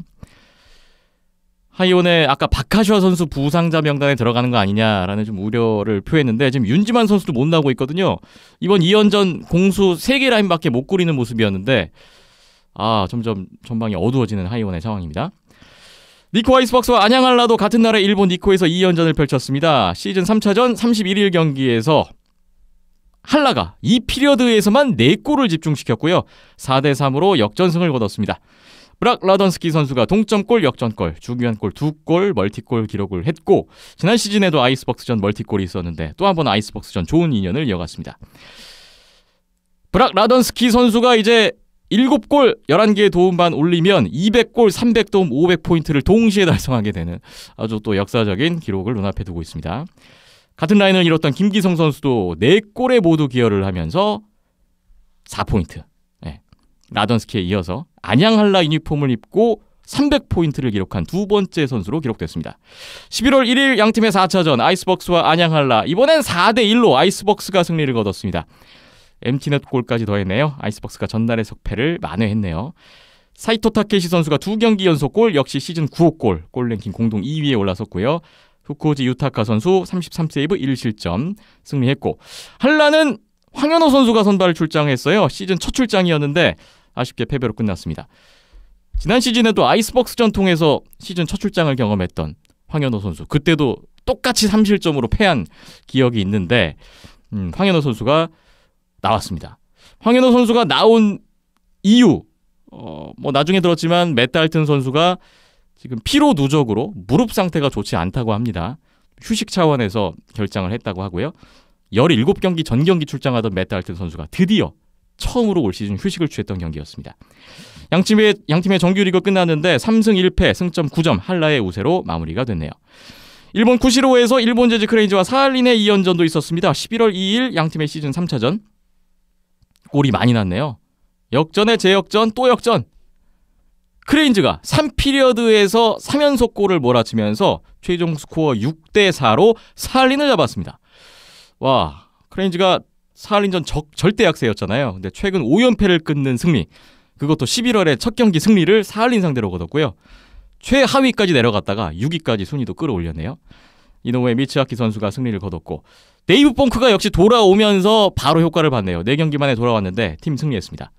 사할린은 또 눈에 띄었던 게 알렉산드르 코즈벤코 골리가 선발 출장했는데 처음 나왔습니다. 아시아리그 데뷔전이었어요. 20세이브 4실점 하고 4실점 하고 얀 살리암누 골리로 교체되는 모습이었습니다. 10월에 8전 전승을 달리던 사할린인데 8연승이 끝났네요. 11월 3일 금요일 4차전에서 5대2로 사할린이 서력을 했습니다. 2대2에서 5대2로 사할린이 승부를 갈랐습니다. 티모페이 시시카노프 선수 3포인트, 알렉세이 예레민 선수도 2도움 추가했고요. 16도움 23포인트, 도움과 포인트 랭킹 2위로 또 뛰어오른 알렉세이 예레민 선수입니다. 역시 올 시즌도 지난 시즌 못지않네요. 안드레이 스텔마크 선수가 돌아왔어요. 왜 전달엔 안 나왔을까요? 3경기 만에 선발로 복귀해서 10세이브 2실점, 많은 세이브는 아니었는데 승리를 기록했습니다. 이노에 미츠아키 선수 5실점 패배. 크레인즈가 올 시즌 홈경기에선 그래도 계속 승점을 챙기다가 10경기 만에 처음으로 홈경기 승점 획득에 실패한 경기였습니다. 양팀의 이번 2연전 1승 1패 승점 3점씩 나눴고, 올 시즌 양팀의 정규리그는 3승 1패 승점 9점, 사할린의 우세로 마무리됐습니다. 중요한 2연전 얘기가 남아있어서 다른 2연전들은 좀 스피디하게 훑어봤는데요. 혹시 이현숙 기자님 앞서 펼쳐진 경기에 대해서 감상평 주실 거 있을까요? 네, 하이왕 같은 경우에는 지금 많이 불투명해진 상황인 것 같습니다. 혹시나 진짜 바카슈아 선수까지 부상이 되게 된다면은 지금 갈 길 너무 바쁜데 더더욱 이제 악재를 잡게 된 것 같고요. 블레이즈 같은 경우에는 이제 하이원 고향 원정에서의 1패를 완벽하게 서력하는 두 경기였다라고 평가를 할 수 있을 것 같고, 예. 사할린 말씀드리면은 이 팀은 역시 스텔마흐가 나와야 된다라는 걸 또 왜 요즘 자꾸 말씀드릴 수 빠지는지 있는데, 이유를 모르겠네요. 세 명의 골리를 좀 균등하게 써볼 생각인 것 같긴 한데 좀 생각대로는 안 되는 것 같습니다. 예. 네, 또 그리고 지금 크레인즈 같은 경우에도 경기 수에서 여유는 있지만은 그래도 지금 상위권이라고 보긴 좀 힘든 상황이거든요. 그런데 어쨌든 사할린을 상대로 3점을 땄다는 것은 좀 의미가 있다고 저는 생각을 해요. 그렇기 때문에 조금 그 다음 경기를 지긴 했지만 약간은 반등의 여지가 있다고 보고, 한라 니코 같은 경우에는 사실 좋은 한라가 첫 경기에 나왔다면 두 번째는 그렇게 좋지 못한 한라가 나왔다고 보시면 될 것 같습니다. 사실 경기력이 그렇게 썩 말끔하지 못했어요. 두 팀 다 마찬가지였는데 두 번째 경기는 좀 더 니코가 많이 좀 우세했던 경기고, 근데 안양 입장에서는 사실 이번 일본 원정 성과가 그렇게 만족스럽지는 않을 겁니다. 사실 2패인데요. 그렇죠. 근데 사실 모두 이겼다면은 블레이즈와 동점을 만들 수도 있는 상황에서 지금 그 찬스를 완전히 놓치는 그런 그림이 나왔기 때문에 그렇고요. 벅스 같은 경우에는 지금 한라를 상대로 또 의외의 3점을 따내면서 좋은 흐름을 이어가고 있고, 이 흐름대로라면 또 벅스도 지금 플레이오프 가능성이 점점 높아지고 있는 상황이라고 요약해드릴 수 있을 것 같습니다. 예. 그럼 이제 문제 그 2연전 이 얘기로 들어가 보겠습니다. 11월 4일과 11월 5일 지난 주말에 우리나라 인천에서 대명 킬러 웨일즈와 안양 한라의 2연전이 진행됐습니다. 11월 4일 토요일 양팀의 시즌 3차전. 예상 밖으로 너무 싱겁게 끝났는데요. 한라가 1피리어드 파워플레이 조민호 선수의 선제골 시작을 했고 2피리어드에서도 박우상 김기성 선수 그리고 또 박우상 선수의 쇼트핸디드 골까지 4대0. 여기서 사실상 승부가 갈린 것 같아요. 3피리어드에 루슬란 베르니코프 선수가 3피리어드에서만 3골을 추가하면서 7대0으로 안양 한라가 완승을 거뒀던 경기였습니다. 한라가 올 시즌 두 번째 셧아웃 승리, 또 한 경기 최다 득점 7골, 타이 기록을 또 한 번 썼고요. 이날 양팀 라인업에 참 큰 변화가 있었는데 안양 한라가 4개 라인 다 바꿨는데 대량 득점에 성공하면서 완승을 거뒀습니다. 한라의 루슬란 베르니코프 선수가 3피리어드에서만 3골 해트트릭을 했고요. 3골 다 스카파니 선수의 도움을 받았어요. 그러면서 아시아리그 통산 160경기 만에 개인 통산 100골을 달성했습니다. 또 스카파니 선수도 이날 골은 없었는데 도움만 4개를 올렸고요. 베르니코프 선수 3골에 다 도와줬죠. 스카파니 선수도 통산 109경기 만에 개인 통산 아시아리그 100도움을 달성하는 또 기쁨을 함께 누렸네요. 그러니까 마지막에 베르니코프 선수의 그 골이 100골과 100도움이 동시에 달성되는 그런 아주 의미 있는 골이었습니다. 또 박우상 선수 활약도 좋았는데 쇼트핸디드 골 포함해서 2골 2도움. 어느새 안양 한라 팀 내 포인트 2위를 달리고 있습니다. 그리고 이 선수 또 개인적인 의미가 컸던 경기였어요. 맷 달튼 선수의 휴식으로 대신 나왔던 황현호 선수가 2경기 연속 출장했는데 20세이브 셧아웃 승리를 거뒀습니다. 그래서 안양 한라 황현호 선수를 저희가 경기 끝나고 인터뷰 진행을 했는데 이 인터뷰는 영상으로 확인을 하시면 될 것 같네요. 1차전, 3차전 너무 일방적인 경기였는데요. 한 말씀씩 주실까요? 사실 이번 경기에 대명의 경기력이 너무 실망스러워서 대명은 좀 뭐 드릴 말씀이 그렇게 크게 많이 없습니다. 왜냐하면 사실 안양 한라의 경기력이 좋았던 것도 아니었기 때문에 서로 좋지 않았던 분위기가 흐르는 와중에서 안양 한라는 찬스를 득점으로 바꾼 데 성공을 했고 대명은 찬스를 만들지도 못하는 어떻게 보면 정말 아쉬운 좀 답답한 경기력을 표하면서 그날 경기에 꽤 많은 관객분들이 찾아오셨던 걸로 기억을 하는데 좀 사실 많이 실망스러운 결과라고밖에 말씀을 드릴 수가 없고요.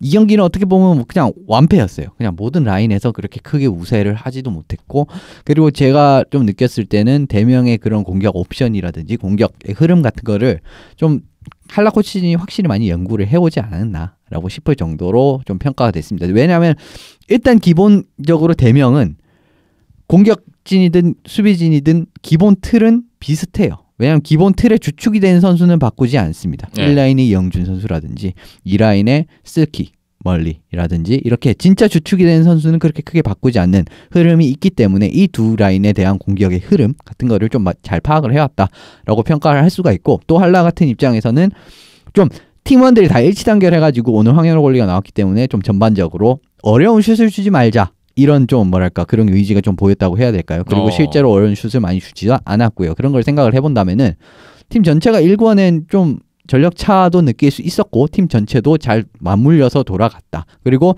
경기 내에서의 위기 같은 부분 잘 흐름이 우리 쪽으로 돌아오지 않는 게임도 득점을 통해서 우리 쪽으로 흐름을 만들어내고 그 다음에 뭐 이동구 선수 중간에 퇴장 같은 게 어려운 상황이 있었음에도 불구하고 그것까지 잘 극복을 해낸 어떻게 보면 한라가 훨씬 경기를 잘했다라고밖에 평가를 드릴 수가 없을 것 같습니다. 예, 박김찬 PD는 첫 번째 경기 어떻게 보셨나요? 예, 마찬가지로 저도 뭐 양팀 다 좋은 경기력이 아닌 상황인데 그 좋은 경기력이 안 나오게 되는 원인 자체가 달랐잖아요. 네. 한라 같은 경우에는 연속된 경기들을 치르다 보니까 체력적인 부담이나 뭐 이런 부분들이 좀 아무래도 이제 몸이 힘들면 집중력이 떨어지고 거기에서 턴오버나 실수들이 나오기 마련이니까 그런 부분들이 계속 노출이 돼서 문제가 됐었고 대명 같은 경우에는 한참 쉬다 나와서 경기력 부분, 경기 감각 부분이 거의 없다시피 한 모습들이었고 또 이 부분이 2피리어드 연속된 실점에서 완전 멘붕에 가까운 그런 것들이 눈에 보였기 때문에 그런 부분이 뭐 승패를 완전하게 갈라놓는 이유가 됐던 것 같고요. 대명 같은 경우에는 그리고 뭐 페이스오프면 페이스오프, 뭐 턴오버면 턴오버 압도적으로 수치상으로도 나와 있다 보니까 그런 것들이 좀 더 그런 경기를 집중을 안 하고 있다, 못 하고 있다 이런 것들을 증명해 주는 것 같아요. 그래서 페이스 오프 같은 경우에도 뭐 압도적으로 한라한테 밀렸고 턴오버도 뭐 직접적으로 턴오버에서 밀려서 턴오버가 이루어져서 실점이 나왔던 장면들도 있고 하다 보니까 좀 와이먼 선수가 4실점 이후에 교체가 돼서 이창민 골리로 바뀌긴 했는데 와이먼 선수의 실수로 먹었다라는 골은 거의 없었거든요. 예, 대부분은 어쩔 수 없이 먹을 수밖에 없는 골들이었고, 예, 수비 숫자보다 공격 숫자가 많은 상황에서 상대편에게 실점을 했기 때문에, 예, 그리고 그런 상황에서 이창민 골리로 교체가 되다 보니까, 예, 뭐 전체적인 플레이어들의 시스템이 망가져 있는 상황에서 골리 교체로 뭔가 분위기 반전을 노린다는 거는 좀 어려운 판단이었죠. 네. 두 분 말씀도 그렇고 아까 댓글에서도 비슷한 내용이 나왔는데 대명으로서는 정말 스코어나 내용적으로 모두 올 시즌 가장 최악의 완패 결과가 됐습니다. 두 번째 셧아웃 패배였고 7실점, 지난 하이원전 6실점에 이어서 두 경기 만에 또다시 올 시즌 최다 실점 패배를 기록했습니다. 전반기 마무리 분위기 좋았잖아요. 프리블레이즈 연속으로 정규승 잡으면서 전반기 잘 끝냈는데 지금 후반기 3연패에 빠졌던 경기였고요. 무득점 최다 실점패, 결과가 좋지 않았습니다. 타일러 와이먼 선수 3경기 만에 나왔지만 결과 좋지 못했고요. 악재도 하나 생겼어요. 이날 경기 도중에 황두현 선수가 보드에 강하게 부딪히면서 허벅지 부상을 당했는데 생각보다 큰 부상이라고 합니다. 올 시즌 남은 일정을 소화할 수 없다는 소식이 들려왔고요. 이번 시리즈부터 오연호 선수도 다시 결장을 했거든요. 오연호 선수의 부상 상태 역시 남은 정기리그 안에 복귀가 불투명하다고 하는데 지금 성호재 선수도 징계 중이고 여러 가지로 대명 킬러웨일즈에게는 악재가 겹쳤던 그런 경기였습니다.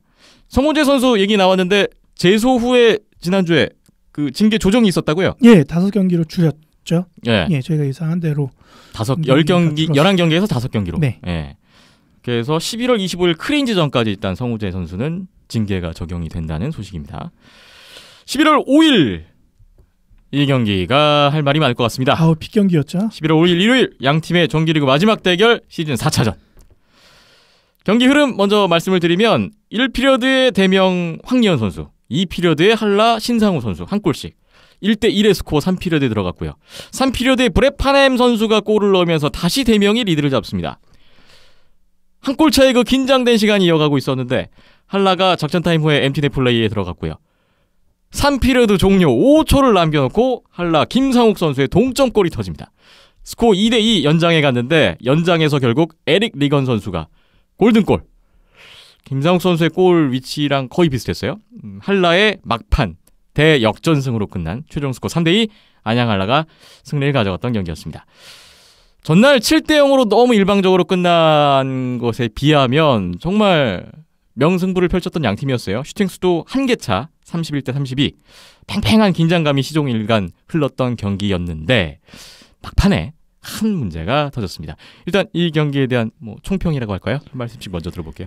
대명 입장에서는 3점을 따야만 하는 경기에서 지금 마지막에 이런 해프닝이 있었다고는 하나 지금 어쨌든 이런 걸로 3점을 놓치는 굉장히 뼈아픈 지금 플레이오프에도 이제 플레이오프 진출에도 아주 크게 작용할 수 있는 치명적인 패배를 당하게 됐어요. 어제 경기와는 그 전날 경기와는 다르게 상당히 경기 부분에서는 나쁘지가 않았습니다. 잘 공략을 해내는 모습이었고 그 전 경기에서 정말 고전했었던 3라인 매치업에서도 이제 상대방을 잘 막아내는 그런 그림이 나오면서 나쁘지가 않았고 2대1로 이제 어떻게 보면 두 번째 득점 장면은 이제 상대팀 스키 마사히토 선수의 실수를 잘 이용을 해서 잘 2대1로 만들고 그대로 경기를 끝낼 수 있었다고 생각을 했는데 이런 일 그리고 그때 중계도 말씀드렸죠. 저는 기본적으로 그래도 그런 판정이고 어수선하고 이러다고 하더라도 경기가 끝나지 않은 이상은 어쨌든 집중을 끝까지 하지 못한 그런 부분은 어떻게 보면은 좀 대명 부분에서 많이 아쉬운 부분이라고 할 수가 있습니다. 예. 물론 그 옳고 그름은 떠나서 말씀을 드리는 거예요. 그 부분 또 뒤에도 조금 다시 말씀을 드릴 거고 한라 입장에서는 역시 강팀은 이런 데 차이를 만들어내는 거죠. 다 진 경기를 이제 또 승점을 이렇게 따내고 승점 0점짜리였는데 그렇죠. 2점이 됐어요. 사실 0점짜리였어요. 5초만 지나면 0점이었습니다. 그런데 그거를 2점을 만들어냈어요. 이런 건 사실상 안양한라 선수들이 좀 더 이제 마지막 그걸 기점으로 그 해프닝을 기점으로 더 집중을 했다라고밖에 판단을 할 수가 없고 좀 더 사실 본인들의 경기만 대명 선수들이 펼치더라도 제 생각에는 대명이 3점을 딸 수 있는 경기였습니다. 예. 예, 동의하는 내용이고요. 그래서 뭐 어제 해설하시면서도 했었던 멘트들을 저는 100% 공감을 하면서 듣고 있었거든요. 그래서 네. 오늘 말씀 주신 것도 전적으로 동의하는 부분이고요. 예. 집중력은 오히려 안양한라가 더 흐트러져 있었고 안 좋은 게임 내용을 펼쳤던 거는 2차전에서 어제 경기 일요일 경기에서 더 두드려졌었거든요. 그래서 말씀도 드렸었지만 체력적인 부분이 아무래도 부담이 되고 거기에서 좀 집중력 저하가 일어나면서 잦은 턴오버나 실수들, 패스미스들이 계속 반복 노출이 됐었는데 그 틈을 대명 선수들이 잘 노렸던 것 같아요. 근데 대명 선수들 다 잘했다라고 말씀드리기엔 좀 애매모호할 것 같고요. 저는 일단 뒤에 3, 4라인들의 캐리가 그런 활약이 더 돋보였다고 느껴졌고요. 오히려 1, 2라인 선수들보다 3, 4라인에 포진되어 있던 선수들의 경기 집중력이 전날보다 훨씬 더 높아졌기 때문에 이러한 결과 2대2 상황까지 몰고 갈 수 있는 결과를 만들어냈다라고 생각을 하고요. 물론 골은 브레파넴이 넣었지만 전체적인 경기 흐름을 주도권을 가져올 수 있었던 거는 3, 4라인의 그런 활약이 뒷받침됐다라고 봤고요. 말씀 주신 것처럼 해프닝이면 해프닝일 수도 있고 사건 사고면 사건 사고라고 할 수 있는데 저는 승부처라고 표현을 하는 게 맞다고 생각이 들고요. 라이언 콜드웰의 매치 페널티가 이 경기의 승부처라 한다면 이제 경기가 뒤집어졌으니까 승부처. 그렇죠. 결과적으로 그렇게 그래서 됐다. 5분 메이저 페널티를 받았던 거. 그 이후에 뭐 항의하는 과정이나 뭐 아니면 뭐 타일러 와이먼의 그런 뭐 게임 미스컨덕이나 뭐 이런 것들은 둘째 치고서라도 그 5분짜리 메이저 페널티가 이 경기를 완전하게 뒤바꿔 놨다라고 생각이 들고요. 뭐 2대1로 이기고 있으니까 대명 선수들 집중력이 좋았던 거야라고는 풀이할 수 없을 것 같습니다. 말씀드린 것처럼 3, 4라인이 다 멱살 잡고 끌고 갔다 이렇게 봐도 될 것 같고요.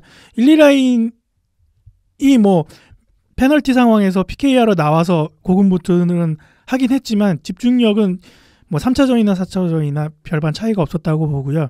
대신에 안양한라는 찬스가 왔을 때 그런 순간 집중력은 발휘가 됐던 것 같습니다. 경기 내내 안 좋은 분위기와 뭐 흐름으로 계속 끌려갔다라고 한다면은 그 기회가 왔을 때 순간적으로 집중력을 발휘해서 찬스를 득점으로 만들어내는 능력은 안양한라이기 때문에 그러니까 그거를 간과하면 안 되는데 리드하고 있는 상황에서는 쉽게 간과할 수 있는 부분들이거든요. 그래서 거기에서의 차이가 경기 결과를 이렇게 만들어냈다라고 생각을 하고요. 이제 페널티 상황으로 좀 깊게 들어가 볼까요? 말씀 주신 승부처 이야기를 자세히 해보겠습니다. 3피리어드 한 3분 정도 남았던 시점이었어요. 승부에 결정적인 영향을 끼쳤던 장면이었는데 이게 왜 결정적이었냐면 결과적으로도 그랬는데 김상욱 선수의 동점골 허용 후에도 대명이 연장에서도 계속 PK를 지속할 수밖에 없는 그런 페널티였단 말이죠. 대명 킬러웨이즈 라이언 콜드웰 선수의 매치 페널티 장면입니다. 이게 도대체 어떻게 된 거고 왜 이런 판정이 나온 것인지 그 판정이 승부에 워낙 중요한 영향을 끼쳤기 때문에 많은 분들이 궁금해하고 있습니다. 일단 그 상황 설명부터 부탁드릴까요? 뭐 저도 중계를 하면서 왜 불려서 이렇게 시간이 끌리나 몰랐었고요. 솔직히 얘기 드리면은 그만큼 눈에 띄는 장면은 아니었습니다. 그냥 경기 진행 중에 뭐 서로 못 보고 부딪힐 수 있으니까 그러고 그냥 넘어가는 장면이었는데 거기에서 휘슬이 불렸고 매치 페널티가 나왔고요. 이제 나중에 이제 저도 편집을 하면서 영상을 돌려보고 또 여러 각도의 카메라들을 다시 보면서 상황을 설명을 드리면은 비하인드 넷 쪽에 퍽이 있다 보니까 그거를 수비하러 올라오지 못하게 이제 지역을 방어하는 과정에서 라이언 콜드웰 선수가 가까이 있는 심판을 보지 못해서 부딪혔죠. 충돌하고 뭐 그 다음 상황에서 이제 페널티가 불렸는데 각자의 얘기를 들어보니 라이언 콜드웰 같은 경우에는 충돌이 일어났으니까 그거 충돌이 이제 뭐 고의가 됐든 고의가 아니든 이제 충돌한 거에 이제 사과의 의미로 이제 스틱으로 백핸드로 이제 심판 다리 쪽을 쳐주면서 미안하다라는 사과의 의미로 쳤다고 해요. 한번 그냥 부딪히고 나서 떨어진 다음에 툭. 네. 네. 근데 이제 심판 같은 경우에는 그 사과의 의미로 받아들인 게 아니라 고의적으로 나를 쳤다. 야라고 받아들인 거죠. 그렇기 때문에 슬래싱이 선언됐습니다. 그러면 서로 완전 다른 의미로 행동을 했고 그걸 받아들인 거예요. 그래서 벤치에서도 고성이 오고 갈 수밖에 없는 게 케빈 콘스탄티 감독이나 타일러 쿤츠 코치 같은 경우에도 북미에서는 흔하게 이렇게 뭐 충돌이 있으면 미안해 하는 식으로 제스처가 그런 식으로 나오는데 이거를 왜 잘못 그러니까 그 이해 자체를 못 하는 거죠. 그냥 이거는 그냥 흔한 하키 내에서의 모습인데 왜 여기서 매치 페널티가 나오고 슬래싱이 나오는지 이해를 못 하는 건데 저도 이제 골대디 카메라를 저희가 설치해 놓고 그걸 봤잖아요. 근데 그거를 봤을 때는 뭐 툭 친다고 치긴 했는데 심판도 이제 이게 자세가 서로 틀어져 있는 상황에서 툭 치다 보니까 심판도 휘청할 수 있는 정도였거든요. 그러니까 그런 거죠. 좀 등치 큰 친구들이 미안해 하고 등 한번 툭 치는데 등 받은 입장에서는 나가 떨어지는 뭐 이런 우스꽝스러운 광경처럼 그러니까 심판 입장에서는 이제 그 상황에 대해서 이해를 못하고 바로 페널티를 뭐 굳이 또 심판 입장에서 생각을 해본다면 그랬을 수도 있겠다라고 생각을 하는데 근데 이제 저는 이해가 안 되는 게 이기고 있는 팀의 선수가 뭐하러 심판에 억하심정이 있어서 그거를 일부러 치겠나 그런 상황까지 생각을 했으면 그거에 대한 의미를 그렇게 곡해할 수밖에 없나라는 생각까지 들더라고요. 그래서 개인적인 생각은 그렇고 일단 팩트만 말씀드리면은 뭐 그렇게 치는 과정, 그러니까 충돌에 대한 판정은 아니고 충돌 이후에 그 스틱이 심판 다리에 이제 터치가 됐던 그 부분에 대한 판정이 오히려 그 정확하게 보시는 게 맞는 것 같을 것 같고요. 서로 그거에 대한 해석은 서로가 너무 다르더라고요. 상반되어 있고. 그 문제 장면은 영상으로 잘 편집이 돼서 올라와 있습니다. 아침에 이제 제가 밤새 편집을 해서 올려놨는데 자고 일어나니까 오후쯤 되니까 막 여러 군데서 가서 한창 논쟁을 하고 계시더라고요. 그래서 각각의 이제 반응들을 살펴봤는데 뭐 각 팀 팬들이야 이제 팔이 안으로 굽는 거는 당연한 거고, 근데 이제 일본 쪽 같은 경우에는 심판의 뭐 그런 판정을 떠나서 심판 위치가 일단은 잘못됐다. 라이언 콜드웰 선수와 부딪힐 수밖에 없었던 그 위치. 왜 거기에 있어야 되냐. 이런 반응들이 대부분이었고요. 일단 부딪힌 게 문제의 시작이었으니까요. 그러니까요. 그래서 거기는 이제 퍽이 올라오는 길이고 또 거기서 슈팅이나 이런 것들이 이루어질 수 있는데 거기서 심판이 자리 잡고 있으면 안 되는 건데 거기에 심판이 있는 것 자체가 문제고 거기에서 원인 제공이 된 거다라고 반응들이 있었고 북미 쪽 같은 경우에도 뭐 NHL 심판분들 뿐만 아니라 북미 쪽 같은 경우에도 같은 의견이었어요. 콜하는 거야 뭐 콜하는 거는 뭐 둘째 치고서라도 심판의 위치가 에러다 라는 내용들이었고, 국내 팬분들 중에서도 뭐 그런 의견을 표시해 주시는 분들도 있더라고요. 댓글들을 보니까. 네, 저도 모든 그거의 시작은 레프리의 잘못된 포지셔닝에 있다고 저도 생각을 합니다. 처음에 일단 그 위치에서 있을 필요도 없었고요. 그리고 당연히 콜드웰 선수 같은 경우에는 퍽을 일단 웃어보지 레프리가 그렇게 네트 앞에서 그리고 네트 또 다시 보시면은 도는 시점에서 레프리도 같이 그쪽으로 움직여 버립니다. 그렇기 때문에 오히려 피하는 것도 아니고 움직여 버렸어요. 그렇기 때문에 그 1차적인 충돌이 모든 것의 시발점이 된 거고요. 그 뒤에 같은 경우에는 뭐 해석을 뭐 잘못했다라고 칩시다. 그런데 1차적으로 그런 충돌이 나왔으면 안 됐죠. 그런 부분은 사실 뭐 좋든 나쁘든 레프리 탓을 할 수밖에 없는 겁니다. 그 이후에 콜드웰 선수가 스틱으로 레프리 다리를 툭 친 거에 대해서는 어떻게 보세요? 그런 부분에 대해서는 근데 사실 그 부분도 해석을 그러니까 저는 진짜 심판분들도 좋게 이제 평가를 이제 그런 부분의 의견도 아까 말씀해주신 그런 부분도 진짜 수렴을 하고 싶거든요. 근데 왜 제가 수렴이 안 되냐면은 진짜 그거 해코지 하고 싶어서 슬래싱을 했으면 그렇게 했겠습니까? 그렇게 살살 했을까요? 좀 더 고의적인 그러니까 그게 터치였다면 의미가 그렇게 해석이 될 수가 없는 거예요. 네. 예. 작정하고 해코지 하려고 했으면은 얼마 전에 그 손상호 기자가 영상을 하나 보내줬는데요. 네. 예, 저희가 이거 방송 올린 다음에 댓글로 별책 부록으로 달아놓을 건데. 아, 저는 그거 봤는데 NHL의 와이드먼 선수가 라인즈맨을 제대로 해코지하는 장면이 있습니다. 작정하고. 예, 근데 그것도 고의성이 아니라고 20경기에서 10경기로 줄여줬어요. 네, 그거는 이제 뭐 추가 설명을 좀 드리면 왜냐하면 와이드만 선수가 그 플레이 이전에 체킹을 받은 이후에 좀 정신이 없는 그런 게 장면이 포착이 됐었습니다. 그렇기 때문에 그 앞에 정신없이 그냥 벤치로 들어가는데 앞에 뭔가 있었던 거예요. 그래서 팍 미는 이렇기 때문에 경감이 된 그게 좀 인정이 돼서 경감이 된 그런 부분이 있긴 작정하고 있었습니다. 심판을 건드리면 그렇게 건드릴 수 있다라는 거를 보여주는 사례네요. 예. 근데 그게 딱 봤을 때는 진짜 작정하고 건드린다 같은 느낌이긴 해요. 네. 예, 했어요. 근데 이제 앞뒤 상황을 봤을 네, 때 그렇죠. 이제 얘가 정신없는 상황에서 그랬으니까 고의성이 없어라고 인정을 해준 부분이고 경감이 됐던 부분인데 이번 내용 같은 경우에는 그거와는 많이 동떨어져 있죠. 그래서 그러니까 뭐 해석이 달리 갈 수 있는 거는 이제 각국의 하키 문화가 다름에서 그렇죠. 네, 맞아요. 차이가 있는 것 같고요. 이러한 사례는 이미 지난 안양에서의 대명과 한라의 경기에서도 한 번 나왔었죠. 네. 그때도 대명의 벤치 마이너가 한번 부여가 됐었는데 그 이유인즉슨 벤치에서 감독이 심판한테 욕을 했다라고 해서 벤치 마이너가 부여가 됐었는데 뭐 하지만 나중에 알고 보니 감독은 심판한테 경기장 내에서 선수들 간에 그 다툼이 있었는데 이때 그 안양할라 선수가 대명 선수 이제 그 헬멧 망을 잡고 흔들었다. 이거를 이제 페이스 샤워라는 표현을 쓴다고 하더라고요. 예. 그래서 그거를 설명하는 거였는데 심판 쪽에서는 잘못 해석을 한 거죠.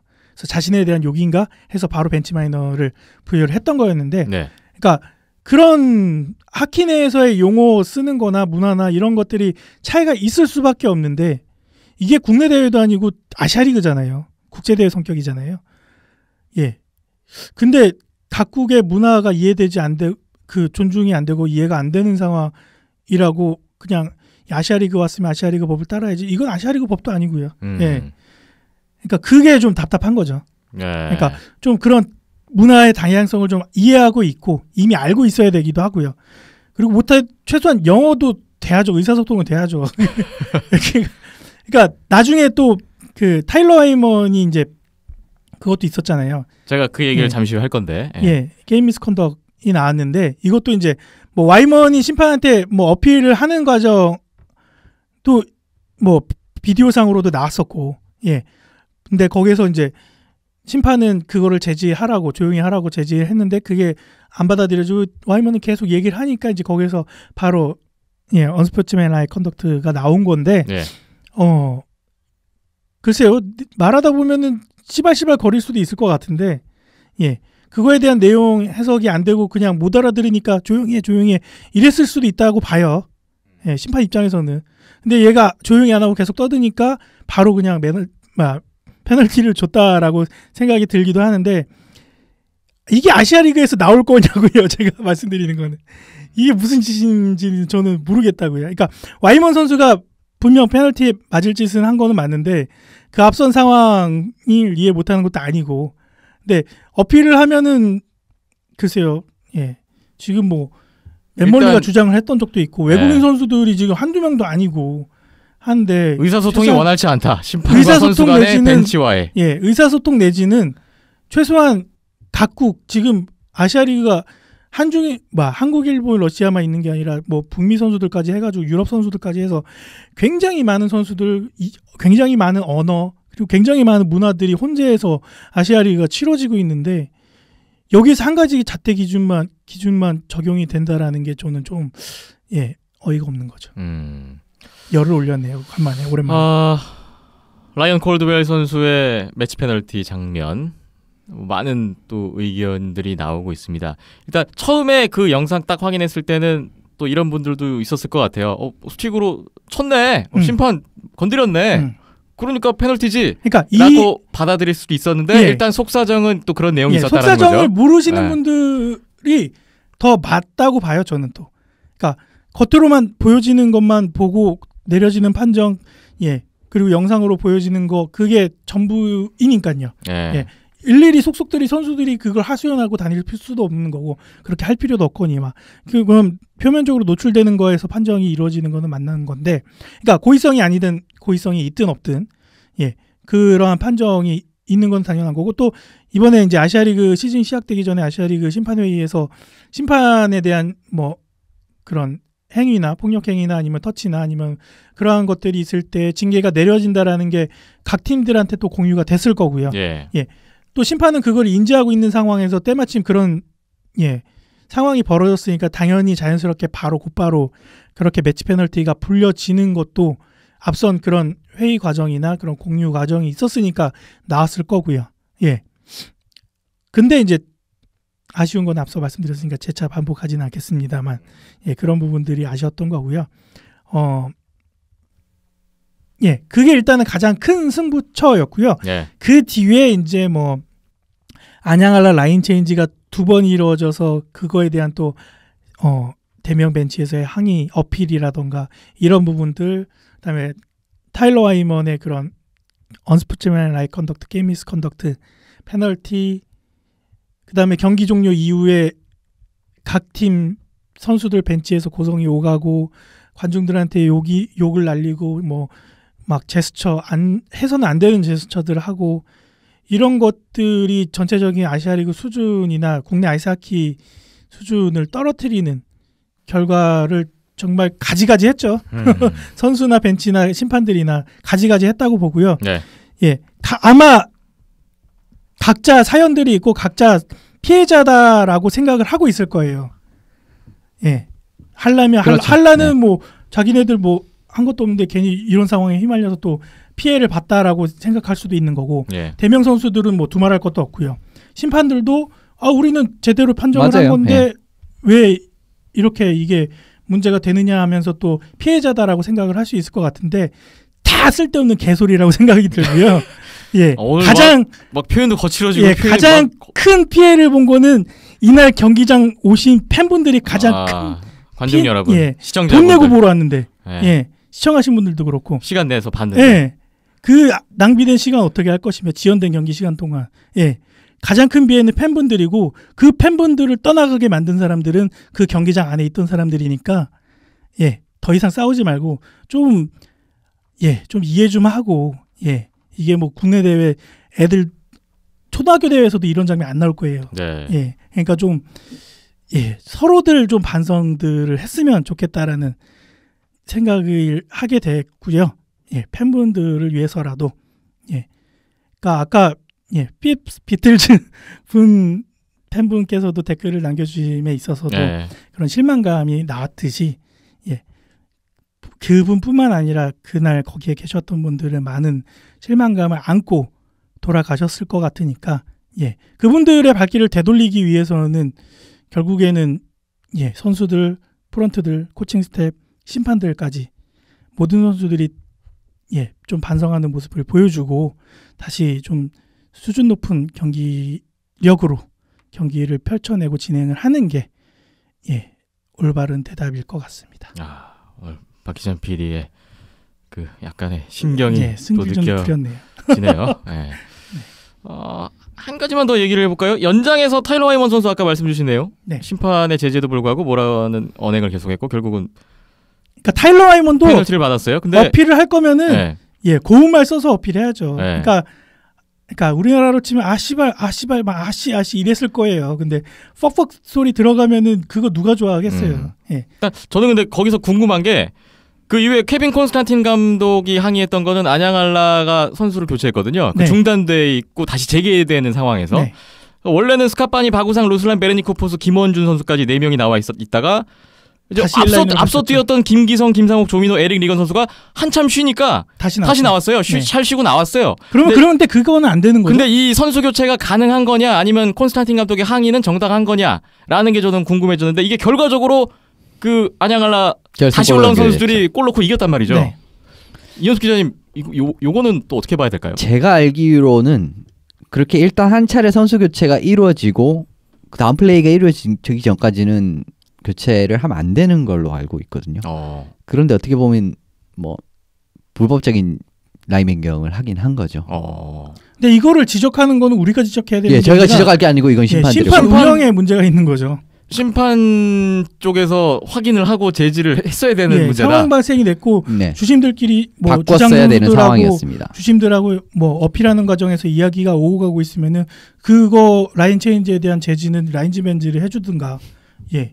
그러한 심판진들 심판 4명이나 갖다 놓고 뭐 합니까? 그러니까 전반적으로 계속 대명 입장에서는 우리가 이 판정에서 손해 보고 있다라고밖에 판단되고 될 수가 없는 게 계속 나오는 게 뭐냐면 콜델 있었죠. 그 다음에 타일러 와이먼 있었죠. 타일러 와이먼 선수 같은 경우에는 그렇게 F1이라고 표현하는 욕을 섞는 그런 건 사실 진짜 북미에서 엄청나게 흔합니다. 진짜 흔해요. 그냥 북미 경기장에 들어가서 이 소리를 들어보면은 그런 이야기밖에 안 들립니다. 그 F-bom이 들어간 그거밖에 안 들려요. 그렇기 때문에 그것도 뭐 어쨌든 차이에 비해서 또 안 불리게 불렸다고 쳐요. 그 다음에 그런데 그 미스컨덕트를 받은 때 나갔던 선수가 빙판 위에 있었던 선수 나가라 그랬거든요. 그래서 중간에 페널티 박스에 들어간 선수가 바뀌었어요. 스즈키 유타 선수로 바뀐 거 기억을 하시겠죠? 예, 이동훈 선수가 나가려다가 제지가 당했죠. 그렇죠. 그렇게 했는데 안양알러 그거는 그냥 넘어갔단 말입니다. 그렇기 때문에 사실 대명 입장에서는 이게 도저히 수긍이 안 되는 거예요. 이런 일련의 상황들이 왜 이렇게 승부처에서 계속 할로 쪽으로만 불리는지 라고까지 생각을 할 수가 있는 거죠. 그렇기 때문에 어떻게 보면은 판단은 뭐 들으시는 청취자분들 판단은 여러분의 각자의 몫인데 참 저희가 영상을 올려왔는데 그 영상을 이제 올리니까 이제 어떤 일본 분은 온도스포츠가 이런 거에 대해서 문제 제기를 했다라고 또 이렇게 공유를 해가시는 분들이 계시는데 그러려고 올린 건 아니고요. 그냥 우리는 이런 상황에 대해서 있었으니까 올려놓은 거고. 그냥 의문을 판단은 표했다. 각자 알아서 하시라는 그런 것 때문에 올려놓은 의문을 표했다 그런 식으로 이제 쓰셨는데 개인적인 생각은 저희가 한번 보시라 이런 거였어요. 각자 또 다른 생각들이 있으면은 댓글로 부탁드리겠습니다. 댓글로 또 더 많은 얘기들이 나올 것 같네요. 시간이 많이 갔습니다. 이 얘기 요 정도로 정리를 해야 될 것 같습니다. 승부처였으니까요. 저 개인적으로는 사실 토요일 3차전에서도 황재현 선수 부상으로 한참 동안 경기가 중단됐다가 재개된 직후에 페이스오프 위에 김기성 선수 골, 박우상 선수 숏헤트는 골, 그게 1분 사이에 2골이 터졌거든요. 4대0 거기가 사실 승부처였다면 이제 4차전 승부처는 방금 말씀 주신 그 부분인데 이게 공통적인 부분은 한참 동안 경기가 멈춰 있다가 재개된 직후에 중요한 골이 터졌다는 거. 저는 이 부분에서 아까 집중력 말씀 주셨잖아요.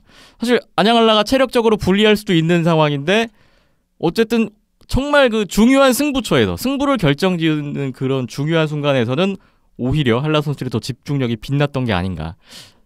한참 멈춰있다가 대명 선수들은 오히려 리듬을 잃고 집중력을 좀 잃었던 게 아닌가. 그런 생각을 한번 해봤습니다. 이날 4차전 끝나고 김상욱 선수를 만났어요. 극적인 3피리어드 동점골, 연장 골든골대 도움까지 승부사 기질을 발휘해줬는데 인터뷰 진행했습니다. 영상으로 올라와 있으니까 확인하시면 좋을 것 같고요. 김기성 선수 동점골, 연장 골든골대 모두 도움. 역시 중요할 때는 김기성, 김상욱 형제가 나타난다라는 것을 또 한번 확인하는 안양알라였습니다. 에릭 리건 선수가 연장 골든골 역전 결승골이었죠. 시즌 3호 골 기록했는데 한 가지 흥미로운 게 있었어요. 한라가 올 시즌 수비수들이 골 넣은 게 총 11골이고 경기 수로 따지면 10경기인데 수비수가 골 넣은 10경기에서 한라는 다 이겼습니다. 올 시즌 10승 무패. 뭐 이러한 공식이 또 계속 이어지게 됐네요. 황현호 선수가 이날도 잘했습니다. 29세이브 2실점. 전날보다 더 잘했어요. 맷 달튼 없이 한라가 연승을 거뒀다는 점. 네. 이 점도 한라에서는 의미를 찾을 수가 있을 것 같네요. 대명 킬러 웨일즈 참 정말 뼈 아프고 화가 나는 뭐 대명 킬러 웨일즈로서는 그런 경기였는데 이날 나름 뭐 라인업 변화도 많았고 전날 완패를 어떻게 좀 만회해보고자 하는 그런 좀 의지도 느껴졌고요. 또 이창훈 선수가 처음으로 라인업에 올라왔다는 점 여러 가지로 뭔가 환기를 꾀하는 그런 느낌이 전해졌는데 결과가 좋지 않았습니다. 이번 2연전 승점 1점, 후반기 4연패에 빠졌는데 지금 연장패도 벌써 3번째입니다. 플레이오프 진출 경쟁팀들과 비교했을 때 OT패가 많다는 것도 저는 사실 약간 이게 불리한 나중에 가서 점이죠. 불리한 네. 점이 될 것 같아요. 라이언 콜드웰 선수 추가 중계가 있겠죠?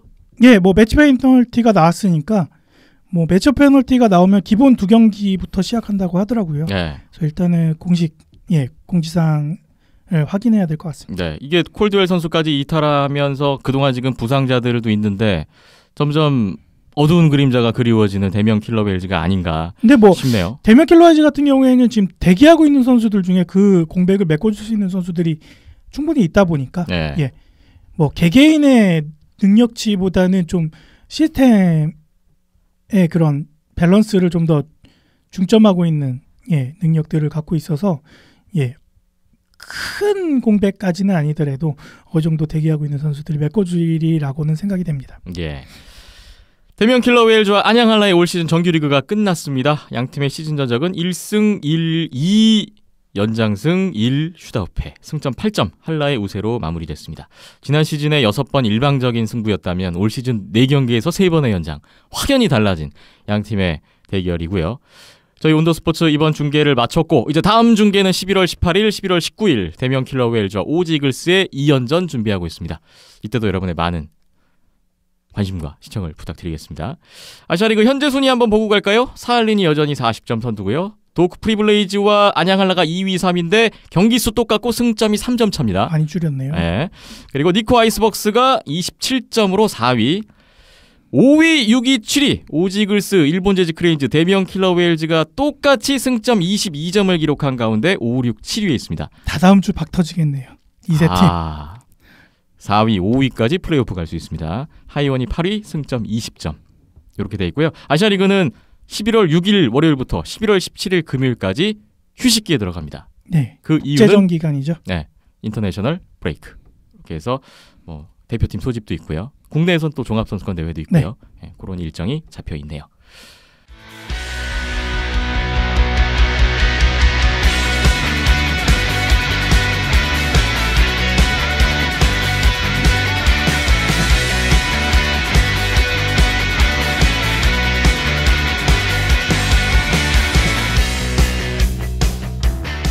비하인드넷 마무리할 시간이 왔는데요. 우리나라 남녀 대표팀 소식을 전해드리면서 마무리하겠습니다. 일단 남자 아이스하키 국가대표팀이 유로 아이스하키 챌린지에 참가합니다. 오스트리아에서 대회가 이번에 펼쳐지는데 오스트리아, 노르웨이, 덴마크, 대한민국까지 총 4개 팀이 참가를 합니다. 오늘 11월 6일 월요일에 남자 대표팀 이제 오스트리아로 출국을 한다고 합니다. 예, 대표팀 명단은 이미 공개가 됐고요. 네. 메탈턴 선수가 이제 부상이 있다 보니까 메탈턴 선수 대신 황현호 선수가 뭐 지난 경기 계속 좋은 모습들이 나왔었잖아요. 박계훈 선수가 아니라 이번에 황현호 선수가 네. 발탁이 됐어요. 그래서 뭐 최근 리그에서 좋은 활약 보이고 있으니까 당연히 가는 건 맞다고 보고요. 네. 그래서 대체해서 가게 되고 오현호 선수가 부상으로 빠지게 되는데 이 부분에 대한 대체 선수는 없다고 합니다. 아, 그렇군요. 네. 뭐 지난 대표팀 멤버와 비교했을 때 박계훈, 김윤환, 이총현 선수 제외되고 저는 브락 라던스키 선수가 오랜만에 대표팀에 들어왔다. 뭐 최근 활약이 아주 나쁜 것도 아니고 예. 뭐 아주 좋은 것도 아니지만 그래도 준수한 활약을 보여주고 있기 때문에 다시 재합류가 된 것 같습니다. 네. 우리나라 남자 대표팀 일정은 11월 10일 한국 시각 기준입니다. 11월 10일 오전 1시에 덴마크와 첫 번째 대결을 갖고 11월 11일 토요일 오전 4시 30분에 오스트리아와 만나고요. 마지막 세 번째 경기는 11월 11일 토요일 밤 10시 노르웨이전입니다. 덴마크, 오스트리아, 노르웨이를 차례로 상대하게 되는데 네. 각 상대도 어떤지 궁금한데요. 일단 덴마크, 오스트리아는 뭐 2군급이라고 하네요. 저도 잘 몰라서 대한아이스하키협회 김정민 팀장님한테 좀 몇 가지 여쭤봤는데 덴마크, 오스트리아는 좀 전력이 1군 구성은 아니라고 합니다. 네. 2군급이라고 하고요. 오스트리아 같은 경우에도 이제 짤츠부르크 팀이 지금 챔피언스 리그 일정을 소화하고 있다 보니까 그런 부분 때문에 이제 좀 멤버 구성이 좀 2군급으로 갖춰질 거라고 예상이 된다고 하고요. 네. 노르웨이만큼은 베스트 오브 베스트라고 합니다. 노르웨이가 이번 참가팀 가운데 가장 강팀으로 평가받고 있는 팀인데 네. 이번 멤버가 베스트 오브 베스트라고요? 예, 그래서 굉장히 좋은 방금 확인했는데 네. 노르웨이 그 사이트 협회 사이트 들어가서 확인했는데 NHL 선수 빼고는 거의 다 들어왔다고 보시면 네. 그래서 파트리크 토레센 선수 이름 아마, 오랜만에 봤어요. 평창을 앞두고 가장 제대로 된 평가전이 되지 않을까라는 생각이 드네요. 네. 덴마크와 노르웨이는 내년에 월드 챔피언십에서 우리나라와 함께 지금 B조에 같이 속해 있는 팀과의 전초전이라고 보시면 될 것 같아요. 스카렐로 없는 노르웨이를 상대로 어떤 결과가 나올지도 궁금하네요. 뭐 중계를 해주면 좋을 텐데 아직 일단 루트가 어디 있는지 좀 찾아봐야 될 것 같고요. 있는 대로 공유를 하도록 하겠습니다. 네, 남자 대표팀 일단 이렇고요. 여자 아이스하키 대표팀도 헝가리로 떠납니다. 11월 7일 화요일에 출국을 한다고 하는데 헝가리 4개국 친선대회 참가하는 여자 대표팀입니다. 헝가리, 덴마크, 프랑스, 대한민국 이렇게 4개 나라가 모여서 친선대회를 펼친다고 하네요. 남녀 대표팀 평창 올림픽을 앞두고 진행 과정에 있는데요. 이번 대회 또 어떤 결과물을 갖고 돌아올지 저희가 다음 회에 한번 그 결과를 갖고 이야기를 나눠보겠습니다. 비하인드넷 121회 마무리하겠습니다. 온더스포츠.tv 온더스포츠 홈페이지, 페이스북에 온더스포츠, 유튜브에 온더스포츠 있고요. 팟빵과 아이튠즈, 네이버 스포츠 라디오와 네이버 TV에서도 온더스포츠 검색하시고 들어오시면 영상과 함께 보다 많은 정보 공유하실 수 있으니까 여러분의 많은 관심을 부탁드리겠습니다. 지금까지 박힘찬 PD, 이현섭 기자였고요. 저는 김태범이었습니다. 함께해 주신 여러분 고맙습니다.